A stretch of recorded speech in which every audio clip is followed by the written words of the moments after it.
അമ്മേ പരിശുദ്ധമേ, അമ്മേ പരിശുദ്ധമേ, ദൈവമാതാവേ, കൃപാസനത്തിലൂടെ ഞങ്ങൾക്കും ഞങ്ങളുടെ ദേശത്തിനും അമ്മ മധ്യസ്ഥം തേടി തന്ന എല്ലാ അനുഗ്രഹങ്ങൾക്കും കൃപകൾക്കും ഞങ്ങളിപ്പോൾ ഹൃദയം നിറഞ്ഞ നന്ദി പറയുന്നു. അമ്മേ പരിശുദ്ധമേ, ദൈവമാതാവേ, 2004 ഡിസംബർ 7-ാം തീയതി ഉച്ചകഴിഞ്ഞ് 2:30 കൃപാസനത്തിൽ സംഭവിച്ച അമ്മയുടെ പ്രത്യക്ഷപ്പെടലിനെ കുറിച്ച് തിരുസഭയ്ക്ക് സമർപ്പിച്ചിരിക്കുന്ന പഠനരേഖകളുടെ മേൽ സഭാത്മകമായ പഠനം ആരംഭിക്കുവാൻ ഞങ്ങൾ പ്രാർത്ഥിക്കുന്നു. അമ്മേ പരിശുദ്ധമേ, ഭൂസ്വർലോകങ്ങളുടെ രാജ്ഞിയായ അങ്ങയ്ക്ക് ഭൗമ സംരക്ഷണത്തിനായി പ്രപഞ്ചപ്രകൃതിയെ തന്നെ തിരുസഭ പ്രതിഷ്ഠിക്കുവാൻ ഈ പ്രത്യക്ഷീകരണ വഴി ഇടയാക്കണമേ.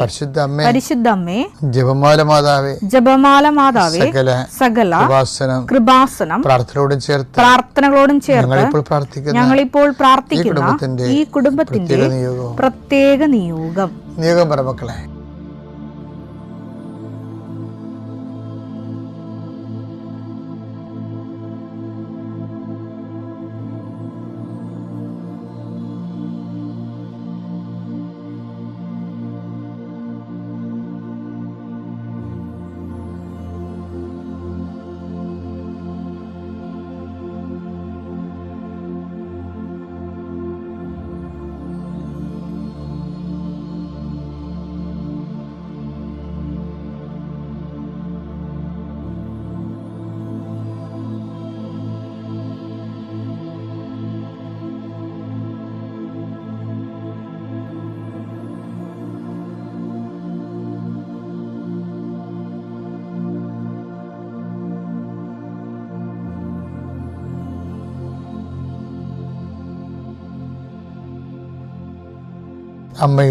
അമ്മയുടെ പ്രത്യക്ഷീകരണത്തിന്റെ ഈ അനുഗ്രഹവേളയിൽ ഞങ്ങൾക്ക് സാധിച്ചു തരുവാൻ കനിയണമേ.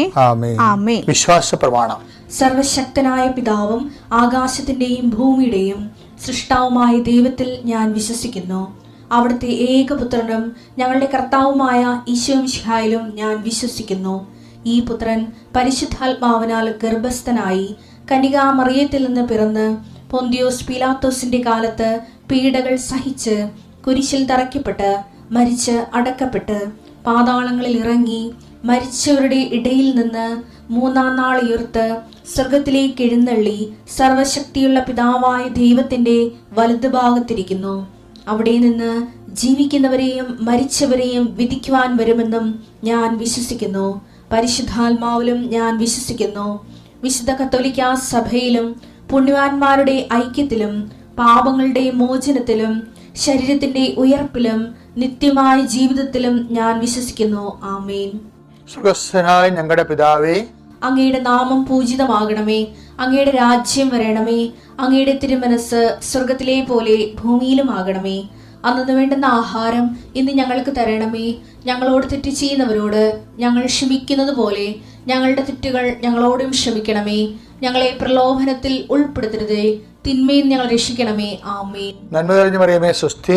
കർത്താവ് അങ്ങയുടെ കൂടെ സ്ത്രീകളിൽ അങ്ങ് അനുഗ്രഹിക്കപ്പെട്ടവളാകുന്നു. അങ്ങയുടെ ഉദരത്തിൻ ഫലമായി ഈശോ അനുഗ്രഹിക്കപ്പെട്ടവനാകുന്നു. പരിശുദ്ധ മറിയമേ, തമ്പുരാന്റെ അമ്മേ, പാപികളായ ഞങ്ങൾക്ക് വേണ്ടി ഇപ്പോഴും ഞങ്ങളുടെ മരണസമയത്തും തമ്പുരാനോട് അപേക്ഷിക്കണമേ. ആമേൻ. എൻ്റെ കർത്താവേ, നിന്റെ ഉന്നതമായ നാമത്തിന് സ്വസ്ഥം ചെയ്യുന്നു. എൻ്റെ കർത്താവേ, നിന്റെ വിശുദ്ധ പൗരോഹിത്യത്തെ മഹത്വപ്പെടുത്തണമേ. കർത്താവേ, സഭയിലുള്ള സാന്നിധ്യം ദൃഢമാക്കണമേ. 39 വർഷം ഞാൻ അർപ്പിച്ച കുർബാനയുടെ യുഗതിയാൽ കൃപാസനത്താരെ ജീവനോടെ പ്രത്യക്ഷപ്പെട്ട പരിശുദ്ധ അമ്മയുടെ മാധ്യസ്ഥത ദൈവവേദനയെ നീ അനുഗ്രഹിക്കപ്പെടട്ടെ. കർത്താവേ, ശിഷ്ടരോഗങ്ങൾ, മുഴ വരുന്ന രോഗങ്ങൾ, അതുപോലെ തന്നെ അരിമ്പാറ മുതൽ ചിരങ്ങ് മുതൽ ചൊറി വരെ ത്വക്കിലുണ്ടാകുന്ന രോഗങ്ങൾ കർത്താവിൻ്റെ വിശുദ്ധമായ രക്തത്താൽ കഴുകപ്പെടട്ടെ എന്ന് പ്രാർത്ഥിക്കുന്നു. എന്ത് ചെയ്യണം, എന്ത് ചെയ്താൽ ജീവിക്കും, എന്ത് ചെയ്താൽ മേൽഗതി പ്രാപിക്കും, എങ്ങോട്ട് പോകണം, ആര് പറഞ്ഞ കേൾക്കണം, പല പല അഭിപ്രായങ്ങളുണ്ടല്ലോ, പല പല രീതികളുണ്ടല്ലോ, പല പല ചിന്തകളുണ്ടല്ലോ. എന്ത് ചെയ്യണമെന്ന് അറിയാമ്പോൾ ആകപ്പാട് മനസ്സ് മുട്ടി മൊഴി മുട്ടി കുഴങ്ങുന്നവർ കർത്താവിൻ്റെ രക്തം നിങ്ങൾ തളിക്കപ്പെടട്ടെ. ഈശോ മാറാത്ത രോഗങ്ങളെ ഓർത്തോർത്ത് കണ്ണീരോടെ പ്രാർത്ഥിക്കുന്നു. എത്രത്തെ മരുന്ന് കഴിച്ചിട്ടും പിന്നെയും മാറി കർത്താവ് പിന്നെയും രോഗങ്ങൾ അതേ രോഗങ്ങൾ തന്നെ കർത്താവ് കുറച്ചു നേരം ശമിക്കും, പിന്നെ കുറച്ച് കഴിഞ്ഞാൽ പിന്നെയും തിരിച്ചു വരും. എന്തിനാണെന്ന് അറിയാൻ പോലെ അത് മനസ്സ് കലങ്ങി ഇടിഞ്ഞു പോയവർ കർത്താവിൻ്റെ രക്തത്താൽ യേശുക്രിസ്തു നാമത്തിൽ ഈ നിമിഷം സൗഖ്യം പ്രാപിക്കട്ടെ എന്ന് പ്രാർത്ഥിക്കുന്നു. ഈശോ കടകമ്പോളങ്ങൾ നടത്തുന്നവർ, ചെറിയ വ്യാപാര വ്യവസായങ്ങൾ നടത്തുന്നവർ, അതുകൊണ്ട് കുഞ്ഞുങ്ങളെ പഠിപ്പിക്കുന്നവരും കുടുംബം പോറ്റുന്നവരും അവർക്കുണ്ടാകുന്ന തടസ്സങ്ങളെ യേശുവിൻ്റെ നാമത്തിൽ ഞാൻ ബന്ധിക്കുന്നു. നിൻ്റെ യാത്രകളെല്ലാം ലക്ഷ്യങ്ങളെല്ലാം കർത്താവ് അനുഗ്രഹിക്കട്ടെ. നിത്യം പിതാവ് പുത്രനും പരിശുദ്ധാത്മാവിനെ നയിക്കുക. ആമേൻ. ലൂക്ക 4:1.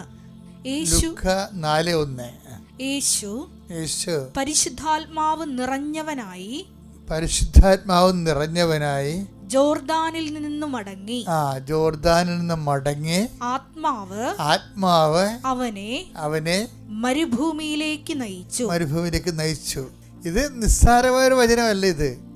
ഇതിൻ്റെ കണക്ഷൻ കിടക്കുന്നത് പച്ചയായ പുൽപ്പുറങ്ങളിലും നിശ്ചലമായ ജലാശയങ്ങളുമാണ്. അവിടുന്ന് തന്നെ പച്ചയായ പുൽപ്പുറങ്ങൾ അവിടെ നിന്ന് കിടത്തും, നിശ്ചലമായ ജലാശയത്തേക്ക് അവിടെ തന്നെ നയിക്കും. അങ്ങനെ നയിച്ച് ജോർദാൻ നദിയിൽ ജ്ഞാനസ്നാനം സ്വീകരിച്ച ഈശോ പരിശുദ്ധം നിറഞ്ഞു കഴിയുമ്പോൾ പിന്നെ എന്താ ചെയ്യേണ്ടത്? കാലാവസ്ഥ മാറി. Must we not take sorrow to ചോദിക്കണില്ലേ? ആ ദൈവത്തിൻ്റെ ചോദ്യമാണത്. അതിന് ഉത്തരം പറയാൻ കഴിഞ്ഞില്ലെങ്കിൽ നീ ഒരു വിശ്വാസത്തെ തുടരാൻ നിങ്ങൾ അക്സെപ്റ്റബിൾ അല്ല. അതാണ് വിഷയം. Must be not. അത് നിസ്സാര കാര്യമല്ലത്. എന്താ കാര്യം എന്ന് വെച്ച് കഴിഞ്ഞാൽ ഈ ജോർദാനിൽ നിന്ന്, ആ ജോർദാൻ നദിമുഖത്ത് നിന്ന് എങ്ങോട്ടാണ് ഈശോ പോണത്? ഈശോ പരിശുദ്ധാത്മാവ് നിറഞ്ഞ് ജോർദാനിൽ നിന്ന് മടങ്ങി, ജോർദാൻ നദിമുഖത്തിൽ നിന്ന് മടങ്ങി ആത്മാവ് അവനെ മരുഭൂമിയിലേക്ക് നയിച്ചു. അപ്പം നോക്കിയേ, ഇവ മൗനമായി തന്നെ പോവുകയാണ്. യാതൊരു റിയാക്ഷനും ഇല്ല, റെസ്പോൺസില്ല, അതുപോലെ തന്നെ മൽപ്പിടുത്തങ്ങളില്ല, ഒന്നുമില്ല. അതായത് ഈ നദീമുഖത്ത് നിന്ന് പിന്നീട് നേരെ ഓപ്പോസിറ്റ് കാലാവസ്ഥയിലേക്കാണ് ഈശോ പോണത്. അതുകൊണ്ടാണ് ജോബ് ചോദിക്കുന്നത്, must be not take sorrow to. അതൊക്കെ മുമ്പ് ഈശോയ്ക്ക് ഒരു സ്റ്റാറ്റസ് കൊടുക്കും ദൈവം. ഭയങ്കര രസമാണ് ഈ ബൈബിള്. അതായത് ഈ ജോർദാൻ നദിയിൽ വെച്ച് ഈശോയ്ക്ക് സ്റ്റാറ്റസ് കൊടുക്കും. എന്താ പറയണത്? This is my beloved sun. അതാണ് സ്റ്റാറ്റസ്. ഈ സ്റ്റാറ്റസ് വാങ്ങിച്ചിട്ടാണ് ഈശോ മരുഭൂമിയിലേക്ക് പോണത്. സ്നാനം കഴിഞ്ഞയുടൻ യേശു വെള്ളത്തിൽ നിന്ന് കയറി. അപ്പോൾ സ്വർഗം തുറക്കപ്പെട്ടു. ദൈവാത്മാവ് പ്രാവിന്റെ രൂപത്തിൽ തന്റെ മേൽ ഇറങ്ങി വരുന്നത് അവൻ കണ്ടു. ഇവൻ എന്റെ പ്രിയപുത്രൻ, ഇവനിൽ ഞാൻ പ്രസാദിച്ചിരിക്കുന്നുവെന്ന് ഒരു സ്വരം സ്വർഗത്തിൽ നിന്ന് കേട്ടു. ഇതാണ് ഈശോയ്ക്ക് കിട്ടിയ സ്റ്റാറ്റസ്. എന്താണത്? പദവി എന്താണ്? ഇവൻ എൻ്റെ, this is my beloved sun. ഇപ്പം സ്റ്റാറ്റസ് ഡിക്ലെയർ ചെയ്ത് ഡിഫൈനായി അല്ലേ? ഇനി മരുഭൂമി എന്താ? ഇനി നേരെ ഈശോനെ മരുഭൂമിയിലേക്ക് കൊണ്ടുപോകണ കാണാം. നമ്മുടെ ജീവിതമായിട്ട് കൂട്ടിച്ച് വായിക്കണം കേട്ടോ. ഇത് നമ്മൾ പലപ്പോഴും ജീവിക്കുന്ന ജീവിതം ആധ്യാത്മിക ജീവിതമല്ല, ഭക്ത ജീവിതമാണ്. ഭക്ത ജീവിതം ആർക്ക് വേണം? നമ്മളെല്ലാം ജീവിച്ചു കൊണ്ട ജീവിതം ഉണ്ടല്ല, ഭക്ത ജീവിതമാണ്. ഭക്ത ജീവിതവും ബൈബിൾ ജീവിതവും തമ്മിൽ ചില സമയത്ത് സമാന്തര രേഖയായി പോകുന്നുണ്ട്. അതുകൊണ്ട് ഈ മനുഷ്യൻ ഗതി പിടിക്കാത്തതിൻ്റെ കാരണം എന്താ കാര്യം വെച്ച് കഴിഞ്ഞാൽ ഇത് അക്സെപ്റ്റ് ചെയ്യാൻ നമ്മൾ തയ്യാറാകണം. ഇപ്പം ഭക്തിയുടെ കൊടുമുടിയിൽ നിന്ന് ഈശോ ഇറങ്ങി എങ്ങോട്ടാണ് പോണത്? ആത്മാവിനെ മരുഭൂമിയിലേക്ക് കൂട്ടിക്കൊണ്ടു പോകും. അപ്പോൾ അവൻ്റെ ഈ സ്റ്റാറ്റസ് എന്താണ്? ബിലവഡ് സണ്ണാണ്. ഈ ബിലവഡ് സൺ ആരുടെ ബിലവഡ് സണ്ണാണ്? ദിസ് ഈസ് മൈ ബിലവഡ് സണ്ണാണ്. പിതാവായ ദൈവത്തിൻ്റെ സ്വന്തം പൊന്നോമന മകന, അതാണ് സ്റ്റാറ്റസ്. ഇനി മരുഭൂമി എക്സ്പീരിയൻസ് വരുമ്പോൾ, ഇപ്പം ഈ എക്സ്പീരിയൻസ് എന്ത് എക്സ്പീരിയൻസാണ്? ദൈവം നമ്മുടെ പിതാവാണ്, നമ്മളെ ദൈവത്തിന് മഹത്വവും അതുപോലെ തന്നെ നമ്മൾക്ക് ദൈവം അംഗീകാരമൊക്കെ നൽകിക്കൊണ്ടിരിക്കുന്ന ഒരു വലിയ പശ്ചാത്തലപ്പുറങ്ങളിലാണ് നമ്മൾ നിൽക്കുന്നത്. നിശ്ചയമായ ജലാശയത്തിൽ നമ്മൾ നിൽക്കുകയാണ്, ഹോളവും കുടിച്ച് വിശ്രമിച്ച് നിൽക്കുകയാണ്. ഇവിടുന്ന് നേരെ കാലാവസ്ഥ ഭേദത്തിലേക്ക് വരും. പിന്നെ എങ്ങോട്ടാണ് പോണത്? മരുഭൂമിയിലേക്ക്. ഈ മരുഭൂമി കൊണ്ടുപോകുമ്പോൾ നമുക്കുണ്ടാവുന്ന ഒരു ബോധമുണ്ട്. എന്താ കാര്യം? ആത്മാവാണ് നമ്മളെ കൊണ്ടുപോകുന്നത്. ഒന്ന് ആ വചനം ഒന്നൊരു വായിച്ചേ. ലൂക്കാ 4:1. ലൂക്കാ 4:1. യേശു പരിശുദ്ധാത്മാവ് നിറഞ്ഞവനായി ജോർദാനിൽ നിന്ന് മടങ്ങി. അതായത് ഈ ജോർദാനിൻ്റെ എല്ലാ സർവസമ്പദ് സമൃദ്ധിയിൽ നിന്നും മടങ്ങുകയാണ്. എപ്പോഴായാലും മടങ്ങേണ്ടി വരും മക്കളെ. ദൈവ പൈതലാണ് നീ. ജോബ് മടങ്ങിയത് കണ്ടില്ലേ? ഇപ്പം ഈശോയും മടങ്ങുകയാണ് ശരിക്കും. അതായത് എപ്പോഴും സന്തോഷത്തിൻ്റെ ഒരു കാലഘട്ടം വന്നാൽ നമ്മുടെ മനസ്സിന് ആദ്യമേ ഉണ്ടാകണം ഇവിടുന്ന് മടങ്ങേണ്ടി വരുമെന്ന്. ആൾക്കാർ എന്തിനാണ് ഇങ്ങനെ ഭക്തിയും പ്രാർത്ഥനയും കാണിക്കുന്നത്? മടങ്ങാതിരിക്കാൻ വേണ്ടിയാണ്. മനസ്സിലായില്ലേ? ശരിയല്ലേ? അതായത് നമുക്ക് പണി ഉണ്ടാക്കല്ലേ, പണി വരല്ലാതിരിക്കുന്നത്. പക്ഷേ ദൈവപൈതലാണെങ്കിൽ ഈ ബൈബിളിലെ നിർഭയത്വം എന്താണ്? ബൈബിളിലെ നിർഭയത്വം എന്ന് പറയുന്നത് വിൽ ഓഫ് ഗോഡ് സ്വീകരിക്കാനുള്ള കഴിവിനാണ് നിർഭയത്വം എന്ന് പറയുന്നത്. അല്ലാതെ ഇടിവെട്ടും പാമ്പ് കഴിയുമൊന്നുമല്ല. ബൈബിളിലെ നിർഭയത്വം എന്ന് പറഞ്ഞാൽ എന്താണ്? വിൽ ഓഫ് ഗോഡ് കാലാവസ്ഥ ഭേദങ്ങളോടുകൂടി അക്സെപ്റ്റ് ചെയ്യാനുള്ള കഴിവിനാണ് ബൈബിൾ നിർഭയത്വം എന്ന് പറയുന്നത്. എന്താ കാര്യം? ഈ നിർഭയത്വത്തിൻ്റെ കൂടെ വേറൊരു സാധനം വരുന്നുണ്ട്. Fear not, the kingdom of god is at hand. അതായത് തമ്മിൽ യോജിച്ചാൽ പോണത്. വിൽ ഓഫ് ഗോഡ് വരുമ്പോൾ ഇപ്പം ഈശോ ആത്മാവ് അവനെ, വിൽ ഓഫ് ഗോഡാണത്.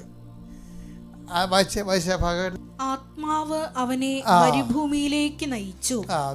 പറഞ്ഞ മക്കളും ആത്മാവ് അവനെ മരുഭൂമിയിലേക്ക് നയിച്ചു. അപ്പൊ ഒരു ദൈവ പൈതലാകുമ്പോ സ്വാഭാവികമായിട്ടും മരുഭൂമിയാണെങ്കിലും നയിക്കണ ദൈവമാണെന്നൊരു ബോധം ഉണ്ടാകണം.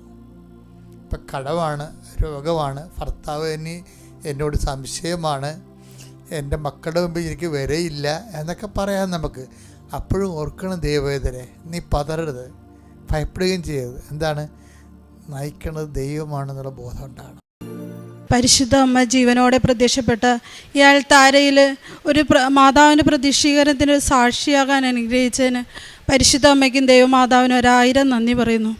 ഇവിടെ നിന്ന് ഉടമ്പടി എടുത്ത് പ്രാർത്ഥിച്ചതിൻ്റെ ഫലമായിട്ട് ധാരാളം അനുഗ്രഹങ്ങൾ എൻ്റെ ജീവിതത്തിൽ ലഭിച്ചിട്ടുണ്ട്. അതിലെ ഏറ്റവും പ്രധാനപ്പെട്ട ഒരു അനുഗ്രഹമാണ് ഞാനിവിടെ സാക്ഷ്യപ്പെടുത്തുന്നത്. ഞാനിന്ന് ഉടമ്പടി എടുത്തിട്ട് കഴിഞ്ഞ വർഷം ഒക്ടോബറിലാണ് ആദ്യമായിട്ട് വന്ന് ഉടമ്പടി എടുത്തത്. ഇന്നിപ്പോൾ 1 വർഷം തികയാണ്. അപ്പോൾ ആദ്യം എൻ്റെ സാക്ഷ്യം എന്ന് പറഞ്ഞാൽ, ഞാനൊരു നേഴ്സായിരുന്നു. പക്ഷെ 18 വർഷമായിട്ട് ഞാൻ ജോലിയില്ലാതെ ഇരിക്കുന്ന ഒരു വ്യക്തിയാണ്. കാരണം എൻ്റെ മക്കളെ നോക്കാൻ വേറെ ആരും ഇല്ലാത്തത് കൊണ്ട് ഞാൻ ജോലിയെന്ന ഒരു സ്വപ്നം ഉപേക്ഷിച്ചിരുന്ന വ്യക്തിയാണ്. അവസാനം മക്കളൊക്കെ വലുതായപ്പോൾ അവർ തന്നെ ചോദിക്കാൻ തുടങ്ങി, അമ്മ എന്താ ജോലിക്ക് പോകാത്തത്? അപ്പോൾ അതൊക്കെ കേൾക്കുമ്പോൾ നമുക്ക് വലിയൊരു വിഷമമായിരുന്നു. അതുപോലെ ജോലിക്ക് പോണവരെ കാണുമ്പോഴും നമ്മളൊരു പരാജിതയായ ഒരു നഴ്സാണല്ലോ എന്നുള്ളൊരു വിഷമം എപ്പോഴും ഉണ്ടായിരുന്നു. അപ്പോൾ ഇവിടെ ഉടമ്പടി എടുക്കാൻ വന്നതിന് മുന്നേ ഡയാലിസിസ് യൂണിറ്റ്, അങ്കമാലി ഗവൺമെൻറ് ഹോസ്പിറ്റലിൽ ഡയാലിസിസ് യൂണിറ്റ് തുടങ്ങുന്നുണ്ടായിരുന്നു. അപ്പോൾ അവിടേക്ക് ഒരു നഴ്സിൻ്റെ വേക്കൻസി ഉണ്ട്. അപ്പോൾ എനിക്ക് ഡയാലിസിസ് ആയിരുന്നു ഞാൻ ചെയ്ത സമയത്ത് എക്സ്പീരിയൻസ്. ഞാൻ അവിടെ പോയി ഈ ഇൻ്റർവ്യൂ അറ്റൻഡ് ചെയ്തു. അപ്പോൾ അവർ പറഞ്ഞു ഇത്രയും ഗ്യാപ്പുണ്ട്, പിന്നെ പ്രായം ഒക്കെ ഒരു പ്രശ്നം. അപ്പോൾ അവരന്ന് തന്നെ എടുത്തില്ല. അപ്പോൾ ഞാനത് കഴിഞ്ഞ ശേഷമാണ് ഇവിടെ വന്ന് ഉടമ്പടി എടുത്തത്. ഇവിടെ നിന്ന് ഉടമ്പടി എടുത്ത് അപ്പോൾ ഞാൻ അവസാനത്തെ നിയോഗമായിട്ടാണ് വച്ചത്, എനിക്കൊരു സ്ഥിരമായൊരു ജോലി കിട്ടണമെന്നൊരാഗ്രഹമുണ്ട് എന്ന് ഞാൻ വച്ചത്. അപ്പോൾ എന്നാലും എനിക്ക് വിശ്വാസമില്ല, കാരണം ഇത്രയും ഗ്യാപ്പും കാര്യങ്ങളല്ലേ. ഡയാലിസിസ് ആകുമ്പോൾ പ്രത്യേകിച്ച് മെഷീനറീസും ടെക്നോളജിയും ഒക്കെ മാറിക്കൊണ്ടിരിക്കുന്നതല്ലേ. അപ്പോൾ അതിനുശേഷം ഞാൻ ആ ആദ്യത്തെ ഉടമ്പടിയിൽ ഒരു പ്രത്യേകിച്ചൊന്നും സംഭവിച്ചില്ല. രണ്ടാമത്തെ ഉടമ്പടി പുതുക്കി ഞാൻ വീട്ടിൽ ചെല്ലുമ്പോൾ എനിക്ക് ഗവൺമെൻറ് ഹോസ്പിറ്റലിൽ നിന്ന് ഒരു കോള് വന്നേക്കാം. ജോബി, നീ ഇൻ്റർവ്യൂ അറ്റൻഡ് ചെയ്തതല്ലേ, നിനക്ക് താല്പര്യമുണ്ടോ ജോലിക്ക് വരാമെന്ന് ചോദിച്ചു. ഞാൻ പറഞ്ഞു തീർച്ചയായിട്ടും എനിക്ക് താല്പര്യമുണ്ട്. കാരണം എൻ്റെ വീടിൻ്റെ അടുത്തുനിന്ന് ഒരു 3-4 കിലോമീറ്റർ ദൂരമുള്ളൂ ഹോസ്പിറ്റൽ.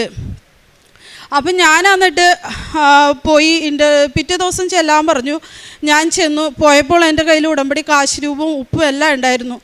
കാരണം മാതാവ് കൈവിടില്ല എന്നുള്ളൊരു വിശ്വാസം. എന്നിട്ട് മെഡിക്കൽ സൂപ്രണ്ടൻറ്റിൻ്റെ റൂമിൽ ഇൻ്റർവ്യൂവിന് കയറിയപ്പോൾ ഞാൻ അവിടെ കുറച്ച് ഉപ്പ് വിതറുകയും കാശ് രൂപ എൻ്റെ കയ്യിൽ പിടിച്ചു.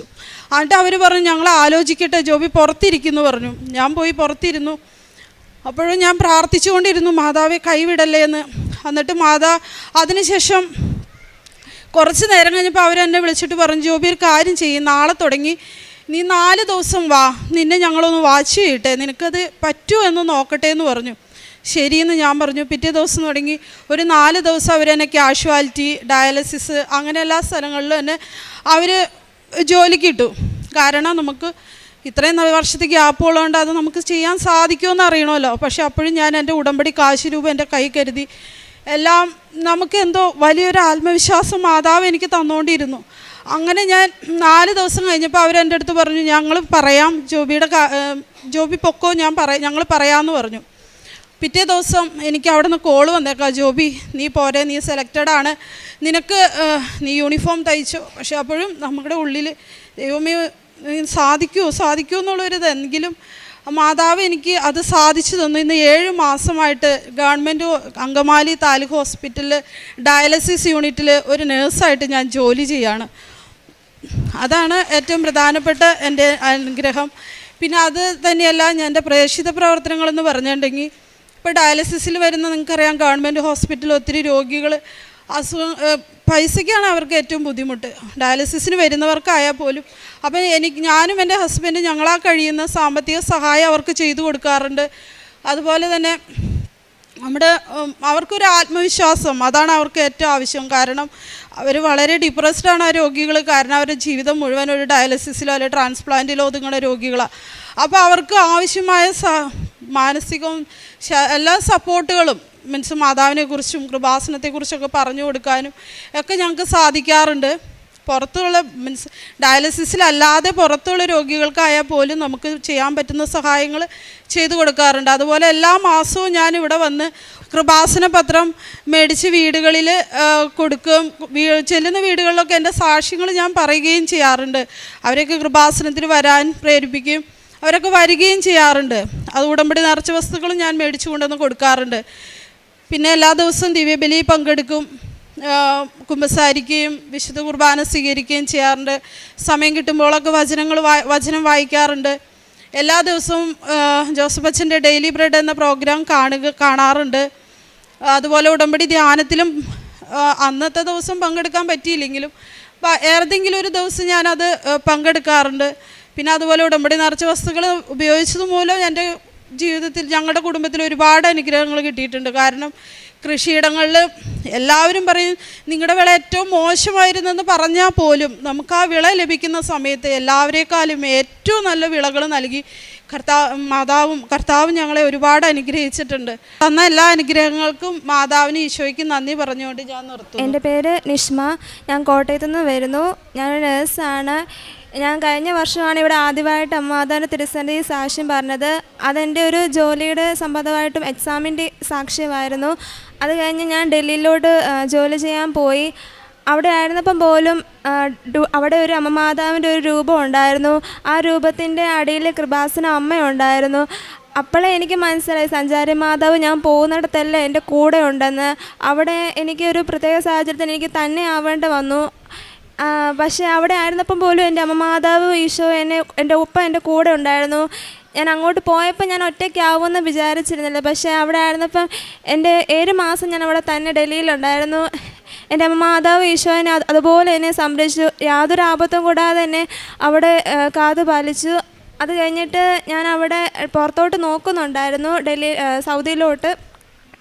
അപ്പം എനിക്ക് സൗദിയിലോട്ട് നോക്കുമ്പോൾ ആദ്യമേ ഡേറ്റ ഫ്ലോ സ്റ്റാർട്ട് ചെയ്യണമായിരുന്നു. അപ്പം ഞാൻ വിചാരിച്ച സമയത്ത് അങ്ങ് പൈസയൊന്നും ആവുന്നില്ലായിരുന്നു. അപ്പോൾ അങ്ങനെ ഇരുന്ന് ഞാൻ ഈ ഉടമ്പടിയുടെയൊക്കെ പ്രാർത്ഥനയൊക്കെ ചൊല്ലിക്കൊണ്ടും ഇരിക്കുന്നതിൻ്റെയൊക്കെ ഫലമായിട്ട് ഒരു ദിവസം എൻ്റെ ഫ്രണ്ട് എന്നെ ഇങ്ങോട്ട് വിളിച്ചിട്ട് എന്നോട് ചോദിച്ചു, നിനക്ക് OET എഴുതണമെങ്കിൽ ഞാൻ പൈസ തരാം, അങ്ങനെ എന്നോട് ചോദിച്ചു. അപ്പം ഞാൻ പറഞ്ഞു, ഞാനിപ്പോൾ OET എഴുതുന്നില്ല, എനിക്ക് സൗദിയുടെ പ്രോമെട്രിക്കിൻ്റെ ഇത് നോക്കാനായിട്ട് എനിക്ക് ഡേറ്റ ഫ്ലോ സ്റ്റാർട്ട് ചെയ്യാൻ എനിക്ക് പൈസ ഒന്ന് തരാൻ പറ്റുമോ ഞാൻ ചോദിച്ചുള്ളൂ. അപ്പോൾ തന്നെ അവളെനിക്ക് പൈസ തന്നു. അങ്ങനെ ഞാൻ എന്നാണോ എനിക്ക് ഡേറ്റ ഫ്ലോയ്ക്ക് പൈസ കൊടുക്കാനായിട്ടിരുന്നു അന്ന് തന്നെ എനിക്ക് ഡേറ്റ ഫ്ലോയ്ക്ക് കൊടുക്കാനും പറ്റി. അത് കഴിഞ്ഞ് തടസ്സങ്ങൾ ഇഷ്ടം പോലെ ഉണ്ടായിരുന്നു അത് കിട്ടാനും. പക്ഷേ പല തടസ്സങ്ങളിൽ കൂടെ പോയാലും എൻ്റെ ലാസ്റ്റ് എനിക്ക് റെഡിയാക്കി അമ്മമാതാവ് തരാറുള്ളൂ. അത് കഴിഞ്ഞ് എൻ്റെ എലിജിബിലിറ്റിയും HRDയും എല്ലാം കൊടുത്തപ്പം പോലും ഡിഗ്രി സർട്ടിഫിക്കറ്റാണ് ഇതിന് HRD കൊടുത്തുകൊണ്ടിരുന്നത്. അപ്പം അവിടെ ഏജൻസിക്ക് കൊടുത്തിട്ടൊന്നും നമ്മൾ ഏജൻസിക്കാർ പല സമയത്ത് റിപ്ലൈ തരുന്നില്ല. അപ്പം നമ്മൾ ഡൽഹിയിലായിരുന്നോട് ഞാൻ തന്നെ ആയിരുന്നോട് എനിക്ക് നല്ല പേടിയായിരുന്നു, നമ്മുടെ സർട്ടിഫിക്കറ്റ് നമ്മുടെ ഡിഗ്രി ഇതെല്ലാം പോവോ. അപ്പോൾ ഒത്തിരി പ്രാർത്ഥിച്ച് ഡെയിലി ബ്രെഡൊക്കെ ഡ്യൂട്ടിക്ക് പോകുമ്പോഴും എല്ലാം ഒരു ഡെയിലി റുട്ടീൻ പോലെ ആയിരുന്നു ഞാൻ പോകുന്നത്. സമയത്തിന് വ്യത്യാസം ഉണ്ടായിരുന്നു, എന്നാലും ഞാൻ കേൾക്കുന്നുണ്ടായിരുന്നു. അതിൻ്റെയൊക്കെ ഫലമായിട്ട് ഇച്ചിരി താമസിച്ചാണെങ്കിലും എനിക്കിതെല്ലാം റെഡിയാക്കി തന്നു. അത് കഴിഞ്ഞ് ഞാൻ ഇൻ്റർവ്യൂവിന് നോക്കുന്നുണ്ടായിരുന്നു. ഇൻ്റർവ്യൂ അധികം വൈകാതെ തന്നെ എനിക്ക് ഇൻ്റർവ്യൂ അറ്റൻഡ് ചെയ്തു, അതും സെലക്ഷനായി. അത് കഴിഞ്ഞ് എനിക്ക് ബാക്കിയുള്ള പ്രോസസ്സ് ചെയ്യണമെങ്കിൽ എക്സാം പാസ്സായാലേ നടക്കത്തുള്ളൂ. അപ്പം ഞാൻ ഡൽഹിയിലായിരുന്നതുകൊണ്ട് എനിക്ക് കൂടുതലായിട്ട് അവിടെ തന്നെ ഇരുന്ന് ചെയ്യാൻ പറ്റാത്തതുകൊണ്ട് ഞാൻ നാട്ടിലോട്ട് പോന്നു. അപ്പം ഒരു വർഷത്തെ ഗ്യാപ്പ് ആ സമയത്ത് തന്നെ എൻ്റെ കയ്യിലുണ്ട്. പിന്നെ ഞാൻ അമ്മമാതാവിനെ ഈശോയും കൂടെ വിളിച്ചുകൊണ്ട് തന്നെ നാട്ടിലോട്ട് വന്നു. നാട്ടിൽ വന്നിട്ട് ഒരു മാസമേ ഞാൻ ആ എക്സാമിന് പ്രോമെട്രിക്ക് എഴുതാനായിട്ട് ഞാൻ പഠിച്ചുള്ളൂ. അതും ഞാൻ മൊത്തത്തോടെ ഒന്നും പഠിച്ചൊന്നുമില്ല. ഇനി ഇഷ്ടം പോലെ പഠിക്കാനും ഉണ്ടായിരുന്നു. ഞാനൊരു ഡേറ്റ് എടുത്തിട്ട് അവിടെ നിന്ന് പോകുന്നത്, എന്ത് കണ്ടിട്ട് ഡേറ്റ് എടുത്തതെന്ന് എനിക്കറിയില്ല. പക്ഷേ ഞാൻ ഒരു മാസമേ എനിക്ക് പഠിക്കാനായിട്ടുണ്ടായിരുന്നുള്ളൂ. എക്സാമിന് പ്രാർത്ഥിച്ച് പോയി. എക്സാമിന് തലേദിവസം ഞാൻ ട്രിവാൻഡ്രത്ത് ഡേറ്റ് എടുത്തത്. അപ്പം ഞാൻ തന്നെയാണ് പോയത്. അവിടെ ചെന്നപ്പം ഞാൻ അവിടെ ചെല്ലുന്നതിന് മുന്നേ ഞാൻ അമ്മമാതാവിനോട് പ്രാർത്ഥിച്ചായിരുന്നു, എനിക്ക് അമ്മമാതാവിൻ്റെ എന്തെങ്കിലും ഒരു സാന്നിധ്യം അവിടെ എനിക്ക് കാണിച്ചു തരണമെന്ന്. ഞാൻ പോയി. അവിടെ എൻ്റെ ആൻറ്റി എന്നെ അവിടെ കൊണ്ട് വിട്ടത്. അത് ഞാൻ അവിടെ ഒരു ഹോസ്റ്റലിൽ തലേദിവസം ചെന്ന് താമസിച്ച് അവിടെ ഏതോ ഒരു കോഴ്സ് പഠിക്കുന്ന ഒരു കൊച്ചുണ്ടായിരുന്നു, എൻ്റെ അപ്പുറത്തെ ബെഡിൽ കിടപ്പുണ്ടായിരുന്നു. അപ്പം ഞാനിങ്ങനെ സംസാരിച്ച് എല്ലാം കഴിഞ്ഞ് കഴിയുമ്പോഴത്തേക്കും വൈകുന്നേരം ആയപ്പോൾ ഉടമ്പടി പ്രാർത്ഥനയൊക്കെ ചൊല്ലാനായിട്ട് ഉടമ്പടി പുസ്തകവും ഇതെല്ലാം ഞാൻ എടുത്തു. അത് കഴിഞ്ഞ് ഞാൻ പ്രാർത്ഥിക്കാനൊക്കെ തുടങ്ങി. അത് കഴിയുമ്പോഴത്തേനും എൻ്റെ കാശുരൂപ എൻ്റെ കൊന്തയിൽ കിടക്കുന്നതൊക്കെ ആ മോള് കണ്ട്. അത് കഴിഞ്ഞിട്ട് അപ്പോഴത്തേന് ആ കൊച്ചെന്നെ ഇങ്ങോട്ട് നോക്കിയിട്ട് അവളുടെ കയ്യിലുള്ള ഉടമ്പടി പുസ്തകവും കാശുരൂപം എനിക്ക് ഇങ്ങോട്ട് എടുത്ത് കാണിച്ചു തന്നു. അപ്പം തന്നെ എനിക്ക് മനസ്സിലായി അമ്മമാതാവ് എൻ്റെ കൂടെ ഞാൻ പോകാത്ത സ്ഥലത്താണെങ്കിൽ പോലും എൻ്റെ കൂടെ ഉണ്ടായിരുന്നു. അത് കഴിഞ്ഞ് രാവിലെ എക്സാമിന് പോയി. ഒരു തടസ്സവും കൂടാതെ എന്നെ എക്സാം സെൻറ്ററിൽ എത്തിച്ചു. എനിക്ക് പരിചയമില്ലാത്ത സ്ഥലത്താണ് ട്രിവാൻഡ്രം. ഞാൻ ഇതുവരെ ട്രിവാൻഡ്രത്ത് പോയിട്ടുമില്ല. പക്ഷേ യാതൊരു തടസ്സവും അവിടെ ഉണ്ടായിരുന്നില്ല. എക്സാം സെൻറ്ററിലോട്ട് കയറുന്നതിന് മുന്നേ വിശ്വാസ പ്രമാണം, പ്രത്യക്ഷീകരണ പ്രാർത്ഥന എല്ലാം ഉടമ്പടി ഉപ്പും എല്ലാം ഉപയോഗിച്ച് പ്രാർത്ഥിച്ച് അകത്തോട്ട് കയറി. അവർ ഉടമ്പടി ഉപ്പ് അകത്തോട്ട് കയറ്റത്തില്ലായിരുന്നു. അപ്പം ഞാനത് വിശ്വാസപ്രമാണം ചൊല്ലി പ്രാർത്ഥിച്ച് അകത്തോട്ട് കയറി. അവർ സിസ്റ്റത്തിൻ്റെ ഒക്കെ ഫ്രണ്ടിൽ കൊണ്ട് നമുക്ക് കാശുരൂപം പോലും കൈ പിടിക്കാൻ പറ്റത്തില്ലായിരുന്നു. ഞാൻ അത് കാശുരൂപം ഞാൻ കൊന്തയിൽ ഇട്ടിട്ടാണ് അകത്ത് കയറിയത്. എന്നിട്ട് ഞാൻ സിസ്റ്റത്തിൻ്റെ ഫ്രണ്ടിൽ പോയി ഇരുന്ന് എക്സാം തുടങ്ങി. അപ്പോഴും ഞാൻ അമ്മമാതാവിനോട് ഓരോ ക്വസ്റ്റ്യൻ വരുമ്പോഴും പ്രാർത്ഥിച്ചുകൊണ്ടിരുന്നത്, എനിക്കിതൊന്നും അറിയത്തില്ല, ആൻസർ എനിക്കറിയത്തില്ല, അമ്മമാതാവിനറിയാം, എനിക്കിത് ജയിക്കാനുള്ള മാർക്ക് മാത്രമേ ഞാൻ ചോദിച്ചുള്ളൂ. കാരണം ഇനി എൻ്റെ പൈസയോ ഒന്നുമില്ല. ഇനി എനിക്ക് എക്സാം എഴുതാനായിട്ട് ഇങ്ങോട്ട് എന്നെ കയറ്റില്ലെന്നേ ഞാൻ പ്രാർത്ഥിച്ചുള്ളൂ. അത് കഴിഞ്ഞ് എക്സാം എഴുതി. ഓരോ ക്വസ്റ്റ്യൻ ഞാൻ എടുക്കുമ്പോഴോടും എനിക്കറിയത്തില്ല, കാരണം എല്ലാം ഇൻഡയറക്റ്റ് ക്വസ്റ്റ്യൻ ആയിരുന്നു. എനിക്കിതിന് ആൻസർ പല ഓപ്ഷൻ കാണുമ്പോൾ ഇതാണോ ശരി അതാണോ ശരി എന്ന് അങ്ങോട്ടും ഇങ്ങോട്ടും ഇതായി. പിന്നെ ഞാൻ തന്നെ അമ്മാതാവിൻ്റെ കാശുരൂപം എല്ലാ മൊത്തം ക്വസ്റ്റ്യൻ്റെയും സമയത്ത് എൻ്റെ ഒരു കയ്യിൽ കാശുരൂപം എൻ്റെ പിടിച്ചാണ് ഞാൻ എഴുതിക്കൊണ്ടിരുന്നത്. അതെല്ലാം കഴിഞ്ഞ് എക്സാം സെൻറ്ററിൽ നിന്ന് ഞാൻ ഇറങ്ങി ലിഫ്റ്റിൻ്റെ ഒക്കെ അവിടെ എത്തിയപ്പം ഒരു ചേച്ചി ഖത്തറിൻ്റെ എക്സാം കഴിഞ്ഞ് പാസ്സായിട്ട് അവിടെ നിൽപ്പുണ്ടായിരുന്നു. അപ്പോൾ എന്നോട് ഇങ്ങോട്ട് വന്ന് ചോദിച്ച് എങ്ങോട്ടാണ് പോകുന്നതെന്ന് ചോദിച്ചു. ഞാൻ പറഞ്ഞു ഞാൻ കോട്ടയത്തോട്ടാണെന്ന് പറഞ്ഞു. അപ്പോൾ ആ ചേച്ചി പറഞ്ഞു ഞാനും ഉണ്ടെന്ന് പറഞ്ഞു. അപ്പം തന്നെ എനിക്കൊരാൾ, ഞാൻ തന്നെ വരാനായിട്ടായിരുന്നു ഇരുന്നിരുന്നത്. പക്ഷേ എൻ്റെ ഈ അമ്മാതാൻ്റെ രൂപത്തിൽ ചേച്ചി അമ്മമാതാവ് ആ ചേച്ചിയുടെ രൂപത്തിൽ വന്നതെന്ന് എനിക്ക് ഉറപ്പായിട്ടും എനിക്ക് അപ്പം തന്നെ മനസ്സിലായി. കാരണം ഞാൻ അങ്ങോട്ടൊന്നും പോയില്ല, ഇങ്ങോട്ട് അടുത്ത് വന്ന് അത് കഴിഞ്ഞ് ഞാൻ ട്രെയിനിൽ ഇരുന്ന സമയത്ത് ഞാനിങ്ങനെ കൊന്ത് ചൊല്ലി പ്രാർത്ഥിച്ചുകൊണ്ടിരുന്ന സമയത്ത് ആ ചേച്ചി എൻ്റെ ഈ കാശുരൂപം കണ്ടിട്ട് എന്നോട് ഇങ്ങനെ എൻ്റെ മുഖത്തോട്ട് നോക്കി. എന്നിട്ട് ആ ചേച്ചിയുടെ കരുത്തിൽ കൊന്തയിലും കാശുരൂപം ഇങ്ങനെ കിടപ്പുണ്ടായിരുന്നു. അപ്പോഴേ എനിക്ക് മനസ്സിലായി അമ്മാതാവ് തന്നെയാണ് എൻ്റെ കൂടെ. ഞാൻ എവിടെ പോയാലും എവിടെ പോയാലും എൻ്റെ മാതാവിൻ്റെ സംരക്ഷണം എപ്പോഴും എന്നെ കാത്തു പാലിക്കുന്നുണ്ടായിരുന്നു. അതെല്ലാം കഴിഞ്ഞ് എക്സാം എല്ലാം കഴിഞ്ഞ് റിസൾട്ടിന് ഓരോ ദിവസം നോക്കിക്കൊണ്ടിരിക്കുമായിരുന്നു. എത്രയും പെട്ടെന്ന് റിസൾട്ട് വരണമെന്നേ ഉണ്ടായിരുന്നുള്ളൂ. അങ്ങനെ നിന്ന് ഒരു 14ാമത്തെ ദിവസമൊക്കെ ആയപ്പോഴത്തേക്ക് എനിക്ക് ചുമ്മാ തോന്നി ഒരു നന്മ 1000 മണി ജപമാല ഒന്ന് ചെല്ലാവും, നന്മ പറയുമ്പോൾ ഒന്ന് ചെല്ലാവുമെന്ന് എനിക്കെന്തോ തോന്നി. ഞാൻ പ്രാർത്ഥിച്ച് അതിൻ്റെ കൂടെ ഞാൻ പ്രാർത്ഥിച്ച് ഈ ജപമാല തീരുന്നതിന് മുന്നെങ്കിലും എൻ്റെ റിസൾട്ട് ഒന്ന് വരണമെന്ന് ഞാൻ ജസ്റ്റ് ആഗ്രഹിച്ച് പ്രാർത്ഥിച്ച് ഒരു 980ാമത്തെ നന്മ പറയായപ്പോൾ എൻ്റെ ഫോണിൽ മെസ്സേജ് വന്നു, എൻ്റെ റിസൾട്ട് പബ്ലിഷ് ആയെന്ന് പറഞ്ഞു. ആ സമയത്ത് എന്തോ അപ്പോൾ ഉണ്ടായെന്ന് എനിക്കറിയാൻ പറ്റുന്നില്ല. ഒരുപാട് എന്തോ ഒരു ദൈവസാന്നിധ്യം എനിക്ക് ഞാൻ ഇരുന്ന റൂമിൽ എനിക്ക് തോന്നി. അത് കഴിഞ്ഞ് ഞാൻ പിന്നെ ബാക്കിയുള്ള നന്മ പറയുകയും പിന്നെ പ്രത്യക്ഷീകരണ പ്രാർത്ഥനയും ഉടമ്പടി പ്രാർത്ഥനയും എല്ലാം ചൊല്ലി ബൈബിൾ വായിച്ച് ബൈബിൾ വായിച്ചപ്പോഴെല്ലാം എനിക്ക് പോസിറ്റീവായിട്ടുള്ള വചനങ്ങൾ മാത്രമേ എനിക്ക് കിട്ടുന്നുണ്ടായിരുന്നുള്ളൂ. അതെല്ലാം കഴിഞ്ഞ് ഞാൻ റിസൾട്ട് ഉടമ്പടി തൈലമൊക്കെ വെച്ച് ഫോണിൽ വെച്ച് പ്രാർത്ഥിച്ച് തേച്ച് തുറന്നു നോക്കിയപ്പോൾ എനിക്ക് 518 മാർക്ക്, 500 മാർക്കായിരുന്നു പാസ് മാർക്ക് വേണ്ടിയിരുന്നത്. എനിക്ക് 518. അതെനിക്ക് ഉറപ്പാണ്. അതെൻ്റെ കഴിവുകൊണ്ടോ എൻ്റെ ഇതുകൊണ്ടോ എനിക്ക് കിട്ടിയതല്ല. അത് അച്ഛനൊക്കെ പറയുന്ന പോലെ not by merit but by grace, അതിൽ തന്നെ എനിക്ക് കിട്ടിയതാണ്. കാരണം എൻ്റെ കഴിവുകൊണ്ട് അത് കിട്ടത്തില്ല. ഒരു മാസം കൊണ്ട് പഠിക്കാൻ പറ്റുന്ന അത്ര ഞാൻ ആ മാസം മൊത്തം ഇരുന്ന് പഠിക്കുകയൊന്നും അല്ലായിരുന്നു. പ്രാർത്ഥിച്ച് നമ്മൾ ചെയ്യുന്നതൊക്കെ നമ്മുടെ മാതാവ് ഈശോയും കാണുന്നുണ്ട്. അപ്പം ഒന്നാമത് എൻ്റെ കയ്യിൽ ഇത്ര ഒരു വർഷത്തെ ഗ്യാപ്പ് എല്ലാം എൻ്റെ കയ്യിലുണ്ട്. എനിക്കിനി തരാനായിട്ട് പൈസ ആരും തരാനുമില്ല. ഇപ്പം ഇതെല്ലാം നമ്മുടെ ദൈവം കണ്ടുകൊണ്ടിരിക്കുന്നതാണെന്ന് എനിക്ക് വിശ്വാസമുണ്ട്. അതുകൊണ്ട് തന്നെ എൻ്റെ മാതാവ് ഈശോയും ഞാൻ ഓഗസ്റ്റ് 1 ഇവിടെ വന്ന് ഉടമ്പടി പുതുക്കിയിട്ടാണ് ഓഗസ്റ്റ് 8 എക്സാമിന് ഞാൻ പോയത്. ഓഗസ്റ്റ് 8 വന്നപ്പം പോലും ഞാൻ അമ്മാതാവിനോട് പറഞ്ഞായിരുന്നു ഞാൻ ഇനിയും വരുന്നത് എൻ്റെ വിസയും എൻ്റെ ടിക്കറ്റും കൊണ്ടേ ഞാൻ ഇങ്ങോട്ട് വരത്തുള്ളൂ എന്ന് പ്രാർത്ഥിച്ച് ഞാൻ ഇങ്ങോട്ട് പോയത്. അതുപോലെ തന്നെ എൻ്റെ എക്സാം റിസൾട്ട് വന്ന് ഞാൻ പാസ്സായി. അത് കഴിഞ്ഞ് മെഡിക്കൽ രജിസ്ട്രേഷനും മെഡിക്കലിന് പോയപ്പം പോലും പല തടസ്സമായിരുന്നു. അവിടെ ചെന്നപ്പോൾ അവിടെ കിട്ടാൻ ഇച്ചിരി പാടുണ്ടായിരുന്നു.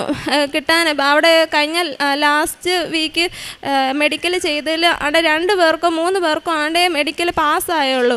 അപ്പോൾ എനിക്കും അതുപോലെ ടെൻഷനായി. ഇനി പല ആരോഗ്യ പ്രശ്നങ്ങളുള്ളതുകൊണ്ട് ഇനി അങ്ങനെ മെഡിക്കൽ ഫിറ്റ് ആവാതെ ഇരിക്കുമോ അങ്ങനെയൊക്കെ ഒത്തിരി പേടിയുണ്ടായിരുന്നു. അതിൻ്റെ കൂടെ ഞാൻ അവിടെ ഇരുന്നവരും കൂടെ പറഞ്ഞു ഇവിടെ മെഡിക്കൽ ഫിറ്റ് ആകാൻ ഭയങ്കര പാടായി. നമുക്ക് പിന്നെയും ടെൻഷൻ അടിച്ചുകൊണ്ടിരിക്കുമായിരുന്നു. അതെല്ലാം കഴിഞ്ഞ് മെഡിക്കലിന് ഇതെല്ലാം ടെസ്റ്റിനൊക്കെ എല്ലാം ചെയ്ത് കഴിഞ്ഞ് 3 മണിയൊക്കെ ആകുമ്പോഴത്തേനും റിസൾട്ട് വരത്തുള്ളൂ എന്ന് പറഞ്ഞു. 2:30 ആയപ്പോഴത്തേക്കും അവർ പറഞ്ഞു റിസൾട്ട് വന്നു. ഞാൻ അകത്ത് കയറി. അപ്പോഴും ഒരുപാട് ടെൻഷനായിരുന്നു. അത് കഴിഞ്ഞ് ഒരു 3 മണിയൊക്കെ ആറായപ്പോഴത്തേക്കും എന്നെ വിളിച്ച് മെഡിക്കൽ ഫിറ്റായെന്ന് പറഞ്ഞു. എത്ര നന്ദി മാതാവിനും ഈശോയോടും പറഞ്ഞെന്ന് പറഞ്ഞാൽ അറിയത്തില്ല. കാരണം എനിക്ക് ഇനി ഒരു മെഡിക്കൽ എടുക്കാനോ ഒന്നും എൻ്റെ കയ്യിൽ പൈസയില്ല. ഇനി മെഡിക്കൽ ഫിറ്റ് ആവാതിന് വേറെ എന്തെങ്കിലും സ്കാനിങ്ങോ അങ്ങനെയൊന്നും എൻ്റെ കയ്യിൽ 1 രൂപ പോലും ഇല്ല. പക്ഷേ എൻ്റെ മാതാവ് ഈശോയും എന്നെ മെഡിക്കലൊക്കെ എനിക്ക് ഫിറ്റാക്കി തന്ന് അത് കഴിഞ്ഞ് VFSും അതിൻ്റെ പല പ്രോസസ്സിങ്ങിലും എന്നെ തടസ്സമൊന്നും കൂടാതെ എന്നെ മാതാവ് കാത്തു. ഞാൻ ഉടമ്പടിയിലൊക്കെ ജീവിക്കുന്നതുകൊണ്ടായിരിക്കും എൻ്റെ എലിജിബിലിറ്റിയിൽ ചെറിയ പ്രശ്നമുണ്ടായിരുന്നു. അതെനിക്ക് അറിയത്തില്ലായിരുന്നു. ഞാനെങ്ങനെയോ എന്തോ മാതാവ് എനിക്ക് കാണിച്ചു തന്നത് എനിക്ക് പൂർണ്ണ വിശ്വാസമുണ്ട്.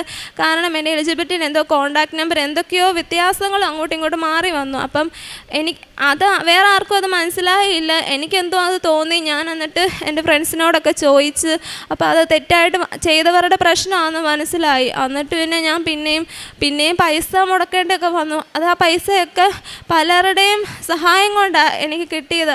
അതെല്ലാം അമ്മാതാവ് ഈശോയുടെ ഇടപെടലാണെന്ന് എനിക്ക് പൂർണ്ണ വിശ്വാസമുണ്ട്. കാരണം ഈ സൗദിയിൽ ഇതിനായിട്ട് ഇറങ്ങിയപ്പം പോലും 1 രൂപ പോലും കൈ കാണാതെയാണ്. പിന്നെ അമ്മമാതാവ് ഈശോ എൻ്റെ കൂടെ കാണും. ആരുടെയെങ്കിലുമൊക്കെ സഹായം കൊണ്ട് എനിക്ക് എന്നെ ഇതുവരെ എത്തിച്ചത് ദൈവമാണെങ്കിൽ ഇനി ഇപ്പോൾ സൗദിയുടെ ഇതുവരെ എനിക്ക് എൻ്റെ കൂടെ കാണുമെന്ന് എനിക്ക് ഉറപ്പായിട്ടും വിശ്വാസം ഉണ്ടായിരുന്നു. അതുകൊണ്ട് മാത്രമാണ് ഞാൻ ഇങ്ങോട്ട് സൗദിയിലോട്ട് പോകാനായിട്ട് ഇതെല്ലാം ഇങ്ങനെ ചെയ്തുകൊണ്ടിരുന്നത്. അതെല്ലാം കഴിഞ്ഞ് VFSും ബാക്കിയുള്ള വിസയ്ക്ക് വെച്ചപ്പോഴും എല്ലാം ചെറിയ തടസ്സങ്ങളുണ്ടായിരുന്നെങ്കിൽ പോലും ഒരു ഓഗസ്റ്റ് 22-ന് എൻ്റെ റിസൾട്ട് വന്നത്. സെപ്റ്റംബർ ഈ 29 ആയപ്പം എൻ്റെ വിസയും വന്നു, എൻ്റെ ടിക്കറ്റും വന്നു. ഞാനിപ്പോൾ ഒക്ടോബർ 6-ന് ഞാൻ സൗദിയിലോട്ട് പോകും. അത് ഞാൻ ആഗ്രഹിച്ച സ്ഥലത്ത് തന്നെ എനിക്ക് പോകാൻ പറ്റി. ഞാൻ പോകുന്നതിന് മുന്നേ ഇവിടെ പാസ്പോർട്ടും വിസയും എല്ലാം ആയിട്ട് ഞാനിവിടെ ഒന്ന് സാക്ഷ്യം പറഞ്ഞിട്ടേ പോകുമെന്ന് പറഞ്ഞാൽ ഞാൻ പ്രാർത്ഥിച്ചുകൊണ്ടിരുന്നത്. അതുപോലെ തന്നെ എനിക്ക് ഇപ്പം നാളെ വൈകിട്ട് ഞാൻ ഇവിടുന്ന് പോകും. എല്ലാത്തിനും മാതാവിന് ഈശോയ്ക്ക് ഒരുപാട് നന്ദി പറയുന്നു. കാരുണ്യ പ്രവൃത്തികൾ ഞാൻ ഡൽഹിയിൽ വർക്ക് ചെയ്യുന്ന സമയത്താണെങ്കിൽ പോലും എനിക്ക് എൻ്റെ കിട്ടുന്ന സാലറിക്കകത്തുനിന്ന് ഞാൻ ചാരിറ്റബിൾ ട്രസ്റ്റിലോട്ടും അങ്ങനെയൊക്കെ എന്നെക്കൊണ്ട് പറ്റുന്ന രീതിയിൽ ഞാൻ പൈസ അയച്ചു കൊടുക്കുമായിരുന്നു. കാരണം എനിക്കല്ലാതെ ഫുഡ് കൊടുക്കാനൊന്നും പറ്റാത്തതുകൊണ്ട്. പിന്നെ അവിടെ പിള്ളേരൊക്കെ നമ്മുടെ ഡ്യൂട്ടി കഴിഞ്ഞൊക്കെ പോകുമ്പോഴൊക്കെ ഫുഡ് വേണമെന്നൊക്കെ, ഫുഡ് വാങ്ങിച്ചു തരാമോ, ഇങ്ങനെയൊക്കെ നമ്മുടെ അടുത്തോട്ട് ഇങ്ങനെ വരും, വാങ്ങിച്ചു തരാമോ എന്നൊക്കെ ചോദിച്ച്. അപ്പം എൻ്റെ കയ്യിൽ ചിലപ്പം 50 രൂപയെല്ലാം കാണത്തുള്ളായിരിക്കും. പക്ഷേ ഞാൻ അവർക്ക് വാങ്ങിച്ചു കൊടുക്കും. കാരണം ഞാനും അതുപോലെയൊക്കെ വന്നതുകൊണ്ട് എനിക്ക് ആ ഭക്ഷണത്തിൻ്റെ ബുദ്ധിമുട്ട് എനിക്കറിയാം. അതുകൊണ്ട് തന്നെ എന്നെക്കൊണ്ട് പറ്റുന്ന രീതിയിൽ ഞാൻ അവർക്ക് കൊടുക്കും. പിന്നെ പ്രേക്ഷിത പ്രവർത്തനമായിട്ട് ഞാൻ കൃപാസനത്തിന് പത്രം പള്ളികളിലും ബസ് സ്റ്റാൻഡുകളിലൊക്കെ കൊടുക്കും. പിന്നെ ആത്മീയ ജീവിതത്തിലാണെങ്കിൽ പോലും എൻ്റെ പല പ്രതിസന്ധികളിലും ഈ കൊന്ത മാത്രമേ എനിക്ക് സഹായം ഉണ്ടായിരുന്നുള്ളൂ. എവിടെ പോയാലും കൊന്ത ചൊല്ലും. അതിപ്പം ആർക്കെന്ത് തോന്നിയാലും ഞാൻ നോക്കത്തില്ല.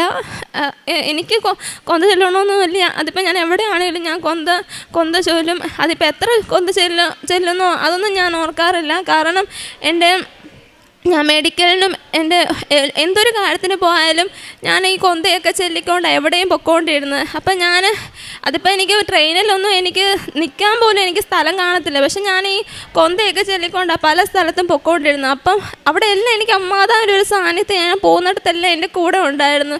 ഇനി ചില ഉടമ്പടിയിലെ ചില കാര്യങ്ങളൊന്നും എനിക്ക് ചില ഇടയ്ക്കൊക്കെ മുടക്കം വന്നെങ്കിൽ പോലും എൻ്റെ അമ്മാതാവ് ഈശോ എന്നെ കൈവിട്ടില്ലെന്ന് എനിക്ക് പൂർണ്ണ വിശ്വാസമുണ്ട്. അതിനുള്ള തെളിവ് തന്നെയാണ് എൻ്റെ കയ്യിൽ ഇരിക്കുന്ന എൻ്റെ വിസയും എൻ്റെ പാസ്പോർട്ടും. ഇനി മുന്നോട്ട് ഉടമ്പടി ജീവിതത്തിന് മുന്നോട്ട് പോകാനായിട്ട് ഞാൻ ആഗ്രഹിക്കുന്നു, ഞാനായിട്ട് പ്രാർത്ഥിക്കുകയും ചെയ്യുന്നു. അമ്മാതാവിനും ഈശോയ്ക്കും ഒരുപാട് നന്ദി പറയുന്നു.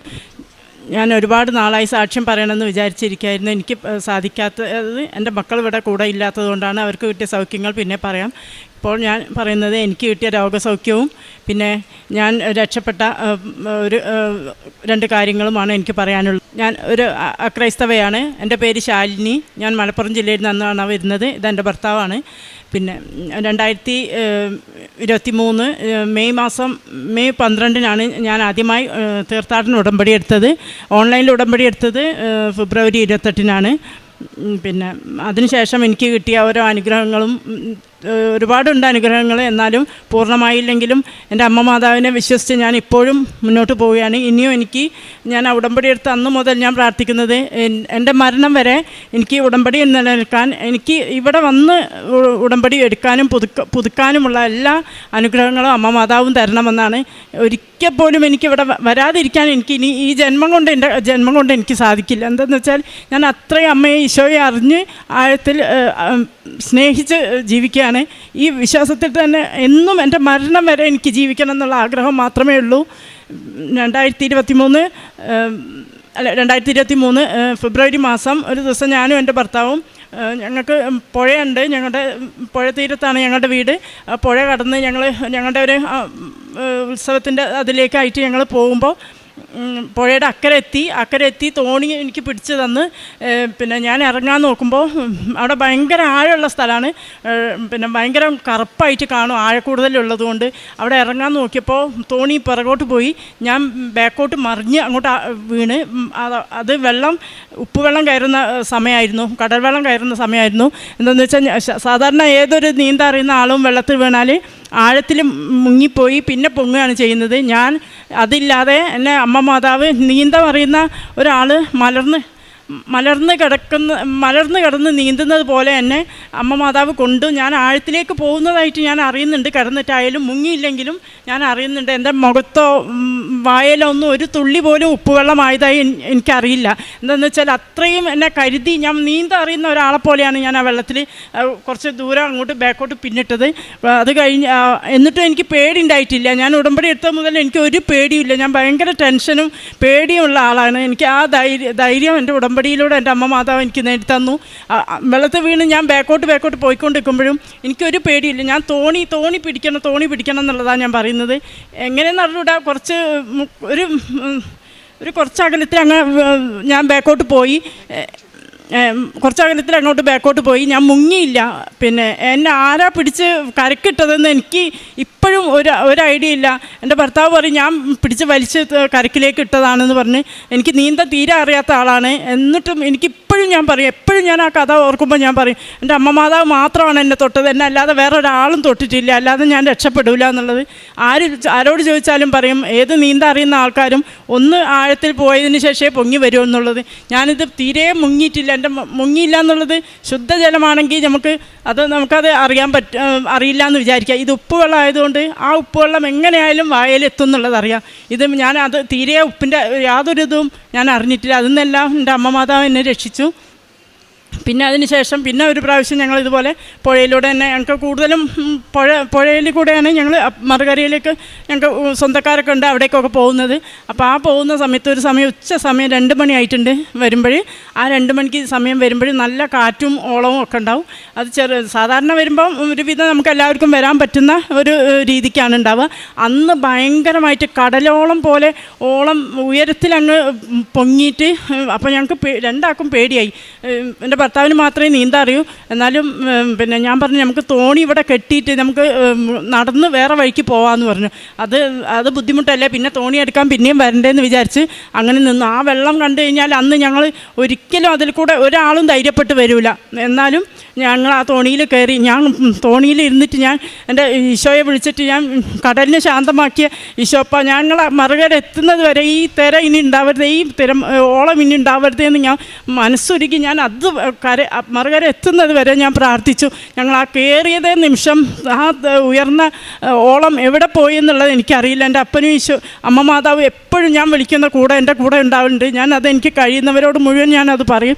പിന്നെ ഇപ്പം ഇന്ന് എൻ്റെ കുടുംബത്തിലെ തന്നെ എൻ്റെ ഭർത്താവിൻ്റെ അനിയനും ഭാര്യയും ഇന്ന് ഉടമ്പടി എടുക്കാൻ വന്നിട്ടുണ്ട്.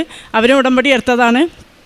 പിന്നെ അതുപോലെ എനിക്ക് ഒരു അസുഖം ഇപ്പം 2-3 മാസം മുന്നേ വയ്യാണ്ടായി. അത് കാലിന് കുറച്ച് നീര് വന്ന്, അത് യാത്ര ചെയ്തതിൻ്റെ ഫലമായിട്ടാണെന്ന് വിചാരിച്ച് ഡോക്ടറെ കാണിച്ചു. അത് ഒരു കുറവും ഉണ്ടായില്ല. പല ടെസ്റ്റുകളും സ്കാനും എല്ലാം ചെയ്ത് ഒരു പ്രശ്നമില്ല, ടെസ്റ്റിലൊന്നും ഒരു കുഴപ്പമില്ല. എന്നാലും നീര് വണ്ണം വെച്ച് എനിക്ക് വീട്ടിലെ ജോലി തന്നെ എടുക്കാൻ, ഞങ്ങൾ 2 പേരേ ഉള്ളൂ ഇപ്പം വീട്ടിൽ തൽക്കാലം.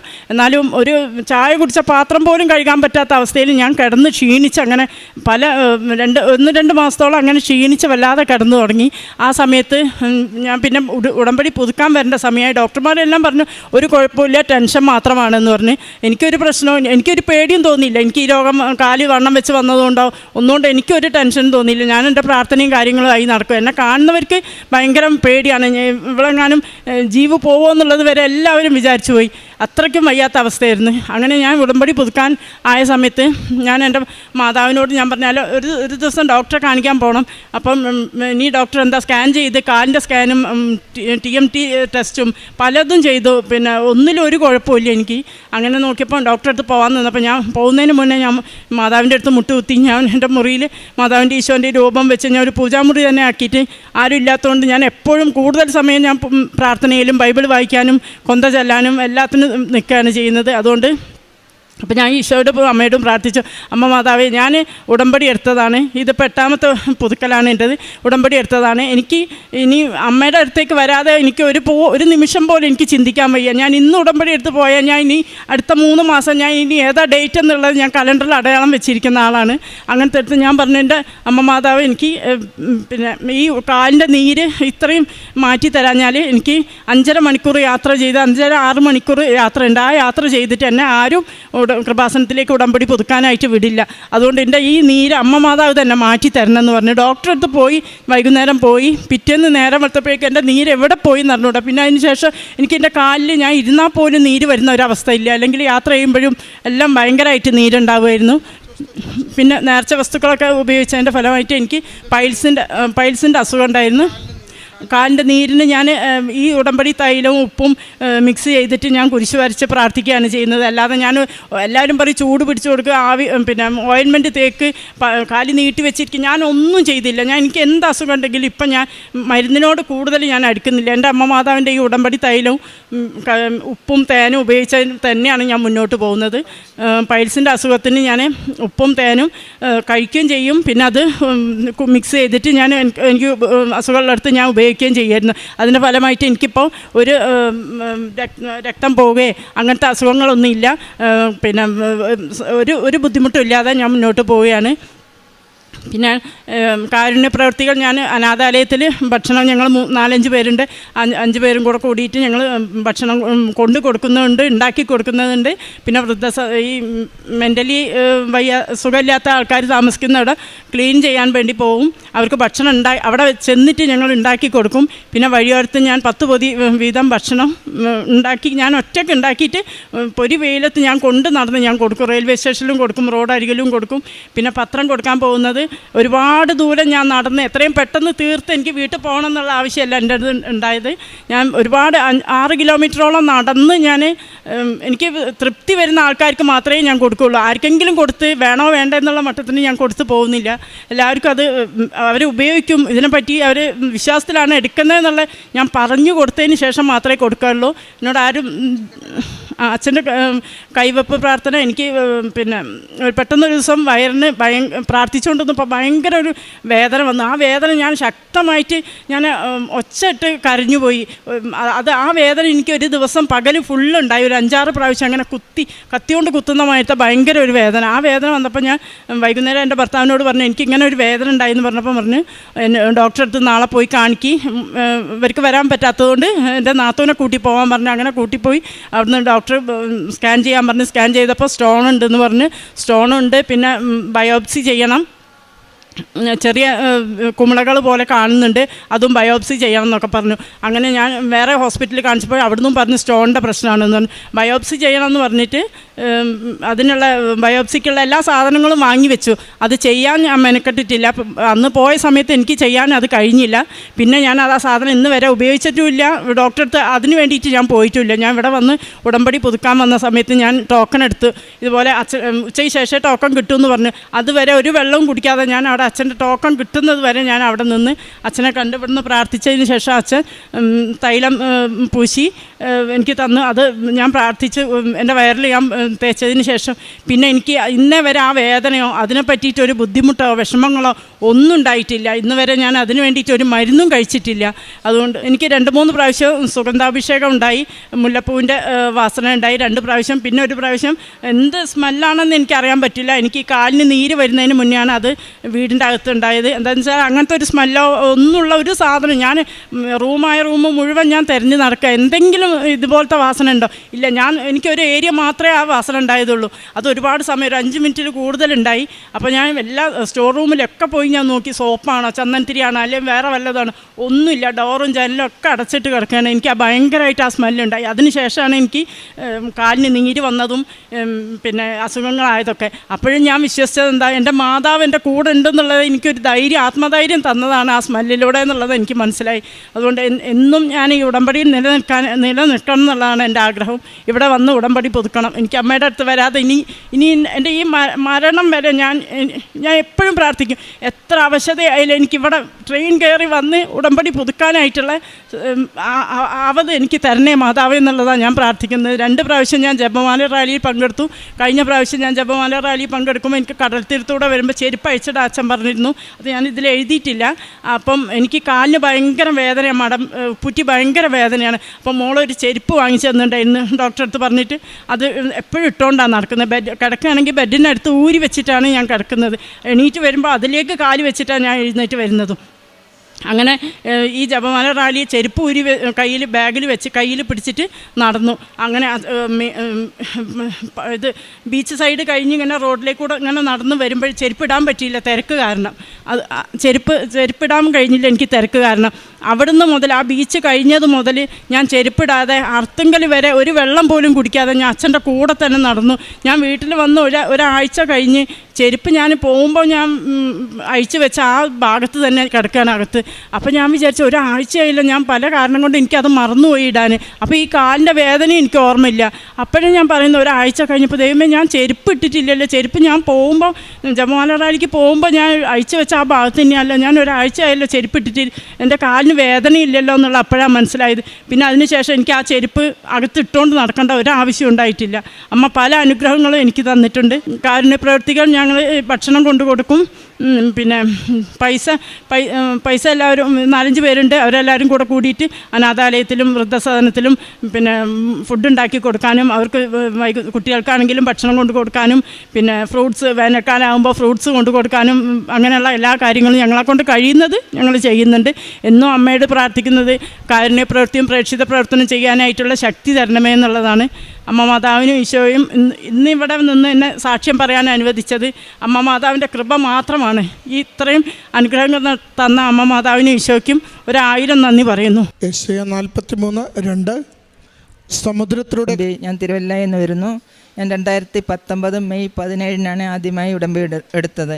അത് കഴിഞ്ഞ് 1 പ്രാവശ്യം പുതുക്കി. അത് കഴിഞ്ഞ് കോവിഡ് ടൈം ആയതുകൊണ്ട് പിന്നെ 2022 മാർച്ചിലാണ് വന്ന് രണ്ടാമത്തെ ഉടമ്പടി പുതുക്കിയത്. ഇപ്പോൾ ഞാൻ 14ാമത്തെ ഉടമ്പടി പുതുക്കിലാണ് നിൽക്കുന്നത്. 35 വർഷമായ മൈഗ്രെയിൻ തലവേദന ഇയർ ബാലൻസിൻ്റെ ഇവിടെ വന്നിട്ട് മാതാവ് എനിക്ക് പരിപൂർണ്ണ സൗഖ്യം തന്നു. ഇപ്പോൾ 6 വർഷമായി എനിക്ക് തലവേദനയൊന്നും ഇയർ ബാലൻസ് ഒരു കുഴപ്പമില്ലാതെ നിൽക്കുന്നു. എനിക്കിപ്പം ആത്മീയമായി ഒത്തിരി ഭൗതിക ആവശ്യങ്ങളെക്കാട്ടിൽ കൂടുതൽ ആത്മീയമായിട്ടാണ് എനിക്ക് കൂടുതൽ നിൽക്കുന്നത്. ഞാനിപ്പോൾ എൻ്റെ മകൾക്ക് വേണ്ടിയാണ് ഉടമ്പടി എടുത്തത്. മകൾക്ക് കുറേ നാളായി വിദേശത്ത് പോകാനുള്ള തടസ്സം ഉണ്ടായിരുന്നു. അതിപ്പോൾ മകളുടെ കയ്യിലോട്ട് കൊടുക്കാം. അമ്മ മാതാവിനും തിരുകുമാരനും കോടാനുകോടി നന്ദി. എൻ്റെ പേര് ഷെറിൻ തമ്പി. ഞാൻ തിരുവല്ലയിൽ നിന്ന് വരുന്നു. പ്രൊഫഷണലി ഞാനൊരു നേഴ്സാണ്. ഞാൻ 2024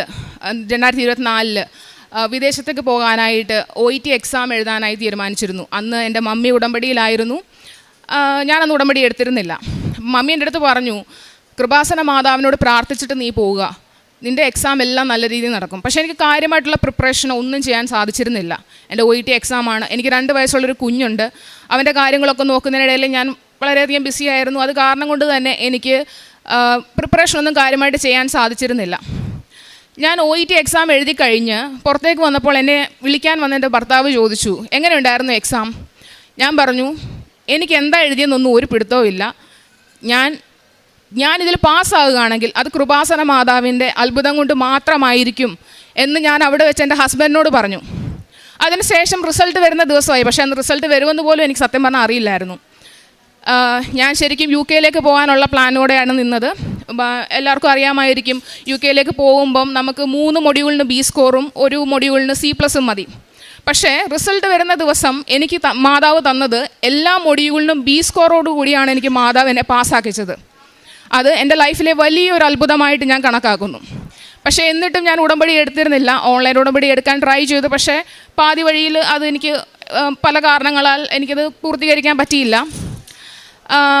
ഈ സാഹചര്യത്തിലാണ് UK നമുക്ക് ഇൻ്റർവ്യൂസ് ഇല്ലാതാവുന്നതും റിക്രൂട്ട്മെൻറ്റ് കുറയുന്നതും അങ്ങനെ പല സാഹചര്യങ്ങളിലൂടെ ഞാൻ കടന്നുപോയി. പലയിടത്തും ആപ്ലിക്കേഷൻ അയച്ചു. അപ്പോൾ അവർ പറഞ്ഞു, ഞങ്ങൾക്കിപ്പോൾ റിക്രൂട്ട് ചെയ്യാൻ പറ്റില്ല, കാരണം നിയമങ്ങൾ മാറിക്കൊണ്ടിരിക്കുകയാണ്. അങ്ങനെ ഇരിക്കുന്ന സാഹചര്യത്തിൽ നമുക്ക് 2 ഓപ്ഷൻ ചൂസ് ചെയ്യാമെന്നുള്ള രീതിയിൽ ഞാൻ എൻ്റെ സുഹൃത്തുക്കൾ വഴി അറിഞ്ഞു. ഒന്നാമത്തെ ഓപ്ഷൻ നമുക്ക് UK നമ്മുടെ സ്വന്തം ചിലവിൽ പോയി OSCE എക്സാം എഴുതാം. രണ്ടാമത്തെ ഓപ്ഷൻ വേണമെങ്കിൽ മാൾട്ടയ്ക്ക് പോകാം, അതേ ചിലവ് തന്നെയാണ്. അപ്പോൾ എന്ത് വേണമെന്ന് ഞാൻ ആകെ കൺഫ്യൂഷനിലായിരിക്കുന്ന സമയത്ത് ഞാൻ ഓസ്കി എക്സാം എഴുതാൻ തീരുമാനിച്ചു. UK പോയി സ്വന്തമായി ചിലവെടുത്ത് ഓസ്കി എക്സാം എഴുതാൻ തീരുമാനിച്ചു. ഓസ്കി എക്സാം എന്ന് പറഞ്ഞാൽ അവിടെ രജിസ്റ്റേർഡ് നേഴ്സ് ആകാനുള്ള ഒരു എക്സാമിനേഷനാണ്. അത് എക്സാം ഞാൻ എഴുതാൻ തീരുമാനിച്ചു. അങ്ങനെ ഞാൻ UK അത്യാവശ്യം നല്ലൊരു ഇൻസ്റ്റിറ്റ്യൂട്ടിൽ തന്നെ കോൺടാക്റ്റ് ചെയ്ത് അവർ ഓസ്കി എക്സാം ഞാൻ എഴുതാൻ റെഡിയാണെന്ന് പറഞ്ഞു. അവരുടെ കോച്ചിങ് എടുക്കാനും ഞാൻ റെഡിയാണ് എന്ന് പറഞ്ഞു. അങ്ങനെ ഫെബ്രുവരിയിൽ 2 ദിവസത്തെ കോച്ചിങ്ങിനായിട്ട് ഞാൻ കൊച്ചിയിൽ പോയായിരുന്നു. അപ്പോൾ അവിടെ വെച്ച് അവരുടെ കോച്ചിങ്ങൊക്കെ എനിക്ക് വളരെയധികം ഇഷ്ടപ്പെട്ടു. അതിനുശേഷം ഞാൻ അവരോട് ചോദിച്ചിരുന്നു, നിങ്ങളുടെ ഇൻസ്റ്റിറ്റ്യൂട്ടിൽ ട്രെയിനേഴ്സ്, അതായത് ടീച്ചേഴ്സിൻ്റെ റിക്രൂട്ട്മെൻറ്റ് നിങ്ങൾ നടത്താറുണ്ടോ എന്ന് ഞാൻ ചോദിച്ചു. കാരണം എനിക്ക് ടീച്ചിങ്ങിനോട് താല്പര്യമുള്ള ഒരാളുമായിരുന്നു. അപ്പോൾ അവരന്ന് പറഞ്ഞു, ഇല്ല, ഞങ്ങളിപ്പോൾ എടുക്കുന്നില്ല, ഞങ്ങൾ നേരത്തെ എടുക്കുന്നുണ്ടായിരുന്നു എന്നവർ പറഞ്ഞു. ശരി, ഞാനത് അവിടെ കൊണ്ട് വിട്ടു. ഏപ്രിൽ 2-ാം തീയതി ഞാൻ എൻ്റെ വിസിറ്റിംഗ് വിസയിലാണ് പോയി ഓസ്കി എഴുതാൻ വേണ്ടി തീരുമാനിച്ചത്. അപ്പോൾ ഏപ്രിൽ 2-ാം തീയതി ഞാൻ വിസയ്ക്കായിട്ട് വെച്ചു. എൻ്റെ ബയോമെട്രിക് കഴിഞ്ഞു. ഞാൻ വീട്ടിൽ തിരിച്ചെത്തി. കുറച്ച് ദിവസങ്ങൾക്ക് ശേഷം എനിക്ക് മുമ്പേ പോയ എൻ്റെ ചില സുഹൃത്തുക്കൾ പറഞ്ഞു, ചേച്ചി ഓസ്കി എക്സാം എഴുതിയിട്ടും വലിയ കാര്യമൊന്നുമില്ല, ഇവിടെ നമുക്ക് ജോലി കിട്ടാൻ വളരെ പാടാന്ന് പറഞ്ഞു. അപ്പം ഞാൻ അമ്മ മാതാവിനോട് ചോദിച്ചു, മാതാവേ ഞാൻ എന്ത് ചെയ്യണം? കാരണം ഓസ്കി എക്സാം എഴുതിയിട്ട് നമുക്ക് ജോലി കിട്ടുന്നില്ല, ഞാൻ ഓൾറെഡി പൈസ പേ ചെയ്തു, ഞാൻ എന്ത് ചെയ്യണം? അപ്പോൾ അങ്ങനെ ഇരിക്കുമ്പോഴാണ് എൻ്റെ മനസ്സിൽ ആരോ വന്ന് പറയുകയാണ്, നീ ഉടമ്പടി എടുക്ക്, എല്ലാം ശരിയാകും എന്ന് എൻ്റെ അടുത്ത് പറഞ്ഞു. ഞാൻ എൻ്റെ മമ്മിയുടെ അടുത്ത് ഓടിച്ചെന്ന് പറഞ്ഞു, മമ്മി എനിക്ക് ഉടമ്പടി എടുക്കണം. അപ്പം ഞാനും മമ്മിയും പിറ്റേ ദിവസം വന്നിവിടെ ഉടമ്പടി എടുത്തു. ഉടമ്പടി എടുക്കുന്ന സമയത്ത് ഞാൻ മാതാവിനോട് ഒരു കാര്യം പറഞ്ഞു, അമ്മേ, ഈ പോകുന്ന ഓസ്കി എക്സാം കൊണ്ട് എനിക്ക് യാതൊരു പ്രയോജനവും ഇല്ലെങ്കിൽ ഈ വെച്ചിരിക്കുന്ന വിസിറ്റിംഗ് വിസ നീ എനിക്ക് റിജക്റ്റ് ആക്കി തരണം എന്ന് ഞാൻ അമ്മയോട് പറഞ്ഞു.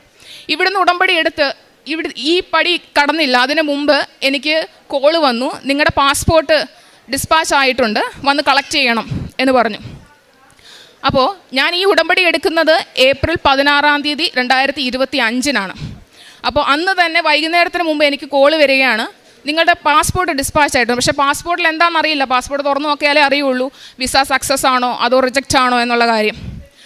ഞാൻ 18-ാം തീയതി ഏപ്രിൽ 18-ാം തീയതി കൊറിയർ ഓഫീസിൽ ചെന്ന് എൻ്റെ പാസ്പോർട്ട് കളക്ട് ചെയ്തപ്പോൾ അതിൻ്റെ അകത്ത് എനിക്ക് വിസ അടിച്ചാണ് വന്നിരിക്കുന്നത്. 6 മാസത്തെ വിസിറ്റിംഗ് വിസയിൽ ആണ് എനിക്ക് അടിച്ചാണ് വന്നിരിക്കുന്നത്. വിസിറ്റിംഗ് വിസയിൽ ഞാൻ ജൂൺ 2-ാം തീയതി ഞാൻ ഇവിടെ നിന്ന് പോകുന്നതിന് മുമ്പ് ഞാൻ ഇവിടെ വന്ന് ബഹുമാനപ്പെട്ട ജോസഫ് അച്ഛൻ്റെ ബ്ലെസ്സിങ്ങും വാങ്ങിച്ചിട്ടാണ് പോയത് എക്സാം എഴുതാനായിട്ട്. ജൂൺ 2-ാം തീയതി ഞാൻ ഇവിടെ നിന്നും UK പോയി. പോകുന്നതിന് മുമ്പ് ഞാൻ മാതാവിനോട് ഒരു കാര്യം കൂടെ പറഞ്ഞു, അമ്മേ, ജൂലൈ 2-ാം തീയതിക്ക് മുമ്പായിട്ട് എനിക്കൊരു ജോലി നീ റെഡിയാക്കി തരണം. 6 മാസത്തെ വിസിറ്റിംഗ് വിസയാണ്. അവിടെ പോയി 1 മാസത്തോളം അല്ലെങ്കിൽ കുറച്ച് ദിവസങ്ങൾ എൻ്റെ കസിൻസിനൂടെ താമസിക്കും. പക്ഷേ എത്ര നാൾ അവരോടൊപ്പം താമസിക്കേണ്ടി വരും? എനിക്ക് ജൂലൈ 2-ന് മുമ്പ് എനിക്ക് നീ കറക്റ്റ് 1 മാസത്തിന് ശേഷം ജൂലൈ 2-ന് മുമ്പ് എനിക്ക് നീ ഒരു ജോലി എങ്ങനെയും റെഡിയാക്കി തരണം. ഞാൻ അമ്മയോട് ശക്തമായി പ്രാർത്ഥിക്കാൻ തുടങ്ങി. അതിൻ്റെ ഇടയ്ക്ക് എൻ്റെ ഓസ്കി എക്സാം ജൂൺ 9-നായിരുന്നു. ജൂൺ 8-ാം തീയതി ഞങ്ങളുടെ നമുക്ക് ഒത്തിരി പ്രൊസീജിയേഴ്സ് ചെയ്യാനുണ്ട്. അപ്പോൾ പ്രൊസീജിയറിൽ ഏറ്റവും ടഫായിട്ടുള്ള 2 പ്രൊസീജിയറുണ്ട്. ഞാനത് അമ്മ മാതാവിനോട് പറഞ്ഞു, അമ്മ മാതാവേ, ഈ പ്രൊസീജിയർ 2 എനിക്ക് വരരുത്, ഇത് വന്നാൽ ഞാൻ പാസ്സാവില്ല എന്ന് ഞാൻ അമ്മയോട് പറഞ്ഞു. ജൂൺ 9-ാം തീയതി അമ്മ മാതാവിനോട് ഞാൻ എന്ത് വരരുതെന്ന് ഞാൻ പ്രാർത്ഥിച്ചോ അതേ 2 പ്രൊസീജിയറാണ് അമ്മ എനിക്ക് തന്നത്. എന്നിട്ട് ജൂൺ 11-ാം തീയതി ഞാനൊന്നും ഒത്തിരി വിഷമിച്ചു. ഞാൻ എന്താ ചെയ്തതെന്ന് എനിക്കറിയില്ല, പ്രൊസീജിയർ എങ്ങനെ ഉണ്ടായിരുന്നു എന്ന് എനിക്കറിയില്ല. ഞാൻ അമ്മയോട് പറഞ്ഞു, അമ്മേ, നീ അല്ലാതെ മറ്റാർക്കും എന്നെ ഇതിൽ പാസ്സാക്കിക്കാൻ കഴിയില്ല എന്ന് ഞാൻ പറഞ്ഞു. ജൂൺ 11-ാം തീയതി എൻ്റെ റിസൾട്ട് വന്നപ്പം ഞാൻ ഓസ്കി ഫസ്റ്റ് അറ്റംപ്റ്റോടെയാണ് ഞാൻ ക്ലിയർ ആയത്. അതുപോലെ തന്നെയായിരുന്നു OET, ഞാൻ ഫസ്റ്റ് അറ്റംപ്റ്റോടെയാണ് ക്ലിയർ. ഓസ്കി ഫസ്റ്റ് അറ്റംപ്റ്റോടെ ക്ലിയർ. അന്ന് മാതാവ് എനിക്ക് മനസ്സിലായ ഒരു കാര്യം, മാതാവ് എൻ്റെ കൂടെയുണ്ടെന്ന് എന്നെ കാണിക്കാൻ വേണ്ടിയാണ് അത്രയും ടഫായിട്ടുള്ളത്. ഞാൻ വരരുതെന്ന് ആഗ്രഹിച്ച ഞാൻ അമ്മയോട് പറഞ്ഞു, അത് വന്നാൽ ഞാൻ പാസ്സാവില്ല എന്ന് പറഞ്ഞ ആ പ്രൊസീജിയർ അമ്മ തന്നെ എനിക്ക് തന്നതെന്ന് ഞാൻ അന്ന് വിശ്വസിച്ചു. അതിനുശേഷം ഞാൻ അമ്മയോട് പറഞ്ഞിരുന്നു ജൂലൈ 2-ന് മുമ്പ് എനിക്ക് ജോലി തരണമെന്ന്. ജൂൺ 24-ാം തീയതി ഈ പറഞ്ഞ ഫെബ്രുവരിയിൽ ഞാൻ അപ്രോച്ച് ചെയ്ത ഇൻസ്റ്റിറ്റ്യൂട്ടുകാരോട് ഞാൻ അന്ന് ചോദിച്ചതാണ്, ജോലി എന്തെങ്കിലും ടീച്ചിങ് വേക്കൻസി എന്തെങ്കിലും ഉണ്ടോ? ഇല്ല എന്ന് പറഞ്ഞ ആൾക്കാർ തന്നെ ജൂൺ 24-ാം തീയതി എന്നെ ഇങ്ങോട്ട് വിളിച്ചിട്ട് ചോദിക്കുകയാണ്, നീ ജോയിൻ ചെയ്യുന്നോ? ഞങ്ങൾ നിനക്ക് ബാൻഡ് 5 ഈക്വലൻ്റ് ആയിട്ടുള്ള സാലറിയോടുകൂടി നിനക്ക് ഞങ്ങൾ ജോലി തരാം എന്ന് എൻ്റെ അടുത്ത് ഇങ്ങോട്ടേക്ക് വിളിച്ചു പറഞ്ഞു. ജൂലൈ 2-ന് ഞാൻ തിരിച്ച് UK ഇന്ത്യയിൽ വന്നു. ജൂലൈ 2 എന്നുള്ള ദിവസം അമ്മയോട് ഞാൻ പറഞ്ഞതാണ് എനിക്ക് ജോലി തരണമെന്ന്. ജൂലൈ 2-ന് ഞാൻ തിരിച്ചെത്തി. വിസയ്ക്കായിട്ട് വെച്ചു. ജൂലൈ 10-ാം തീയതി ആയിരുന്നു എൻ്റെ വിസ ഡേറ്റ്. ബയോമെട്രിക് കഴിഞ്ഞു. ബയോമെട്രിക് കഴിഞ്ഞതിന് ശേഷം ജൂലൈ 16-ാം തീയതി, അതായത് എൻ്റെ ഉടമ്പടി തീരുന്ന ആ ദിവസം എനിക്ക് മെയിൽ വരികയാണ്, നിൻ്റെ വിസ റിജക്റ്റായി, നിൻ്റെ സ്കിൽഡ് വർക്കർ വിസ റിജക്റ്റായി എന്ന് പറഞ്ഞിട്ട്. ഞാൻ ആകെ വിഷമിച്ചു. എനിക്ക് മാത്രമല്ല, ഞങ്ങളോടൊപ്പമുള്ള 5 കുട്ടികളിൽ 4 പേർക്കും വിസ റിജക്റ്റായി എന്ന് പറഞ്ഞിട്ടാണ് മെസ്സേജ് വരുന്നത്. ഞങ്ങളാകെ വിഷമിച്ചു. എന്ത് ചെയ്യും? കാരണം ഒന്നാമത് ജോലി കിട്ടാൻ വളരെ ബുദ്ധിമുട്ട്, അതിൻ്റെ കൂടെ ഇനിയും അവർ സ്പോൺസർഷിപ്പ് തരണമെങ്കിൽ സ്പോൺസറിന് കുറേ പൈസ ചിലവാണ്. അവർ സ്പോൺസർഷിപ്പ് എടുക്കുമോ എന്നുള്ള കാര്യം തന്നെ ഞങ്ങൾക്കറിയില്ല. ഞങ്ങളാകെ വിഷമിച്ചു. ജൂലൈ 17-ാം തീയതി ഞാൻ വീണ്ടും വന്ന് എൻ്റെ ഉടമ്പടി പുതുക്കി മാതാവിനോട് ശക്തമായി ഞാൻ പ്രാർത്ഥിക്കാൻ തുടങ്ങി. അമ്മ മാതാവേ, ആ സ്പോൺസർ ഞങ്ങളോട് കനിവുണ്ടാകണമേ, ഞങ്ങളുടെ വിസ അവർ വീണ്ടും വയ്ക്കാൻ അവർ റെഡിയാകണേ എന്ന് ഞങ്ങൾ പ്രാർത്ഥിച്ചു. അങ്ങനെ മാതാവിൻ്റെ കരുണ കൊണ്ട് അവർ വീണ്ടും ഞങ്ങളുടെ വിസ വെച്ചു. വീണ്ടും വിസ വെച്ചപ്പോൾ ആകെ ഒരു പ്രശ്നം എനിക്ക് വീണ്ടും വന്നത് എന്താണെന്ന് വെച്ചാൽ, ഈ പറഞ്ഞ 5 പേരിൽ ഞാനാണ് ഏറ്റവും അവസാനം പോയി OSCE എക്സാം എഴുതിയത്. അതായത് ജൂൺ എക്സാം എഴുതിയത്. എനിക്ക് മുമ്പുള്ള ആൾക്കാരൊക്കെ എക്സാം എഴുതി pin number, registered നഴ്സിൻ്റെ pin number receive ആയിട്ടുള്ള ആൾക്കാരായിരുന്നു. എനിക്ക് മാത്രമുള്ളൂ കിട്ടാതിരുന്നത്. എനിക്ക് പിൻ നമ്പർ കിട്ടണമെങ്കിൽ മഹാരാഷ്ട്ര നഴ്സിംഗ് കൗൺസിലിൽ നിന്നും ഒരു സർട്ടിഫിക്കറ്റ് UK നഴ്സിംഗ് കൗൺസിലിലേക്ക് പോകണമായിരുന്നു. ഞാനത് റിക്വസ്റ്റ് ചെയ്തിട്ട് കുറേ നാളായി. കാരണം ഞാൻ മഹാരാഷ്ട്രയിലാണ് നഴ്സായിട്ട് ജോലി ചെയ്തുകൊണ്ടിരുന്നത്. റിക്വസ്റ്റ് ചെയ്തിട്ട് കുറേ നാളായി, കിട്ടുന്നുണ്ടായിരുന്നില്ല. അത് 1 മാസത്തിൽ കൂടുതൽ എത്തിയെങ്കിലും അത് തക്ക സമയത്ത് തന്നെ മാതാവ് അത് അവരുടെ കൈകളിലെത്തിച്ചു. ഈ വന്ന ഓഗസ്റ്റ് 18-ാം തീയതി ഞാൻ എൻ്റെ വിസയ്ക്ക് വീണ്ടും അപ്ലൈ ചെയ്തു. ബയോമെട്രിക് കഴിഞ്ഞ് ഞാൻ വിസയ്ക്കായി കാത്തിരിക്കുകയാണ്. കാരണം അതിന് മുമ്പുള്ള ഒരാഴ്ച എൻ്റെ ഈ പറഞ്ഞ ബാക്കി 3 സുഹൃത്തുക്കൾക്കും അവരുടെ വിസ വന്നു, എല്ലാം റെഡിയായി. 18-ാം തീയതി ബയോമെട്രിക് കഴിച്ച് 4 ദിവസത്തിന് ശേഷം എനിക്ക് വീണ്ടും മെയിൽ വരികയാണ്, നീ ഹെൽത്ത് ആൻഡ് കെയർ വർക്കർ വിസയിൽ പോകാൻ എലിജിബിൾ അല്ല എന്ന് പറഞ്ഞിട്ട്. ബാക്കി എല്ലാവർക്കും വന്നു, 4 പേർക്കും വന്നു. എനിക്ക് മാത്രം വിസ വീണ്ടും റിജക്ഷനാണ്. നീ ഹെൽത്ത് ആൻഡ് കെയർ വിസയിൽ പോകാൻ എലിജിബിൾ അല്ല, നീ നിൻ്റെ ആപ്ലിക്കേഷൻ വിഡ്രോ ചെയ്യുക 10 ദിവസത്തിനുള്ളിൽ, അങ്ങനെയാണ് പറഞ്ഞത്. അപ്പം ഞാൻ വീണ്ടും മാതാവിനോട് പ്രാർത്ഥിച്ചു, അമ്മേ, നീയായിട്ട് എനിക്ക് തന്ന ജോലിയാണിത്, ഇത് പിന്നെയും ഇങ്ങനെ റിജക്ഷനാണ് വന്നുകൊണ്ടിരിക്കുന്നത്, എന്താണ് കാരണമെന്ന് എനിക്കറിയില്ല, എൻ്റെ ജോലിയിൽ എന്താണ് തടസ്സമെങ്കിലും നീ എനിക്കത് മാറ്റിത്തരണം എന്ന് ഞാൻ അമ്മയോട് പ്രാർത്ഥിച്ചു. അതിനുശേഷം ഞാൻ എൻ്റെ സ്പോൺസറിനെ കോൺടാക്ട് ചെയ്ത് ഇങ്ങനെ കാര്യം പറഞ്ഞപ്പോൾ അവർ പറഞ്ഞു, ഞങ്ങൾ നോക്കിയിട്ട് പറയാമെന്ന് പറഞ്ഞു. അവരന്ന് തന്നെ ഒരു മെയിൽ UK ഇമിഗ്രേഷനിലേക്ക് അവരയക്കുകയും ചെയ്തു. പക്ഷേ അതിനുള്ളൊരു റെസ്പോണ്ട് ഒരാഴ്ച ഞങ്ങൾ കാത്തിരുന്നിട്ടും അതിനുള്ള റെസ്പോണ്ട് വന്നില്ല. അങ്ങനെ ഇരിക്കുന്ന ദിവസങ്ങളിൽ ഈ സെപ്റ്റംബർ 10-ാം തീയതി എൻ്റെ സ്പോൺസർ എന്നോട് പറയുകയാണ്, ഷെറിൻ, ഞങ്ങൾ നിൻ്റെ വിസ വീണ്ടും വെക്കാൻ ശ്രമിക്കാം, വിസ വീണ്ടും വെക്കാൻ ട്രൈ ചെയ്യുകയാണ്. പക്ഷേ അവർ ഹെൽത്ത് ആൻഡ് കെയർ വർക്കർ വിസയിൽ പോകാൻ അവർ നിന്നെ അനുവദിച്ചില്ലെങ്കിൽ സ്കിൽഡ് വർക്കർ വിസയിൽ ഞങ്ങൾക്ക് വിസ വെക്കേണ്ടി വരും. പക്ഷേ അതിനുള്ള എക്സ്പെൻസ് നീ എടുക്കേണ്ടി വരും. അത് ഏകദേശം 4 ലക്ഷത്തോളം രൂപയാകും. ഞാൻ ഓൾറെഡി സ്വന്തം എക്സ്പെൻസിലാണ് OSCE എക്സാം എഴുതാൻ പോയത്. പക്ഷേ ഇനിയും ഒരു 4 ലക്ഷം കൂടെ എടുക്കുക എന്ന് പറഞ്ഞാൽ അത് പെട്ടെന്ന് എങ്ങനെ അറേഞ്ച് ചെയ്യും എന്നോർത്ത് ഞാൻ ഏറെ വിഷമിച്ചു. ഞാൻ അമ്മയോട് ഒത്തിരി കരഞ്ഞ് പ്രാർത്ഥിച്ചു, അമ്മ മാതാവേ, അവർ ആ മെയിലിനെങ്കിലും അറ്റ്ലീസ്റ്റ് ഒന്ന് റിപ്ലൈ തരണേ. ഞാൻ അമ്മയോട് പറഞ്ഞു, എന്തുകൊണ്ടാണ് എൻ്റെ വിസ റിജക്റ്റ് ചെയ്യുന്നത് എന്നൊന്ന് പറയാനുള്ള കാരണമെങ്കിലും എനിക്കൊന്ന് അറിയാൻ സാധിക്കണം എന്ന് ഞാൻ അമ്മ മാതാവിനോട് പറഞ്ഞു. രാത്രിയിൽ ഞാൻ കുറേ പ്രാർത്ഥിച്ചു. വെളുപ്പിനെ 5 മണിക്ക് എണ്ണീറ്റ് അമ്മയോട് സെയിം കാര്യം തന്നെ വീണ്ടും ഞാൻ ചോദിച്ചു, അമ്മേ, അവരൊരു റിപ്ലൈ ഇതുവരെ ആയിട്ടും തന്നിട്ടില്ല, എന്നോടൊന്ന് കരുണ കാണിക്കണം, എന്തുകൊണ്ടാണ് അവർ എൻ്റെ വിസ റിജക്റ്റ് ആക്കുന്നതെന്ന് എനിക്കൊന്ന് അറിയാൻ നീ ഒരു മെയിലെങ്കിലും അവരതിനൊരു റിപ്ലൈ എങ്കിലും അയക്കണം എന്ന് പറഞ്ഞ് ഞാൻ ഈ കഴിഞ്ഞ സെപ്റ്റംബർ 10-ാം തീയതി രാത്രിയിലും സെപ്റ്റംബർ 11-ാം തീയതി വെളുപ്പിനെ ഞാൻ മാതാവിനോട് പ്രാർത്ഥിച്ചു.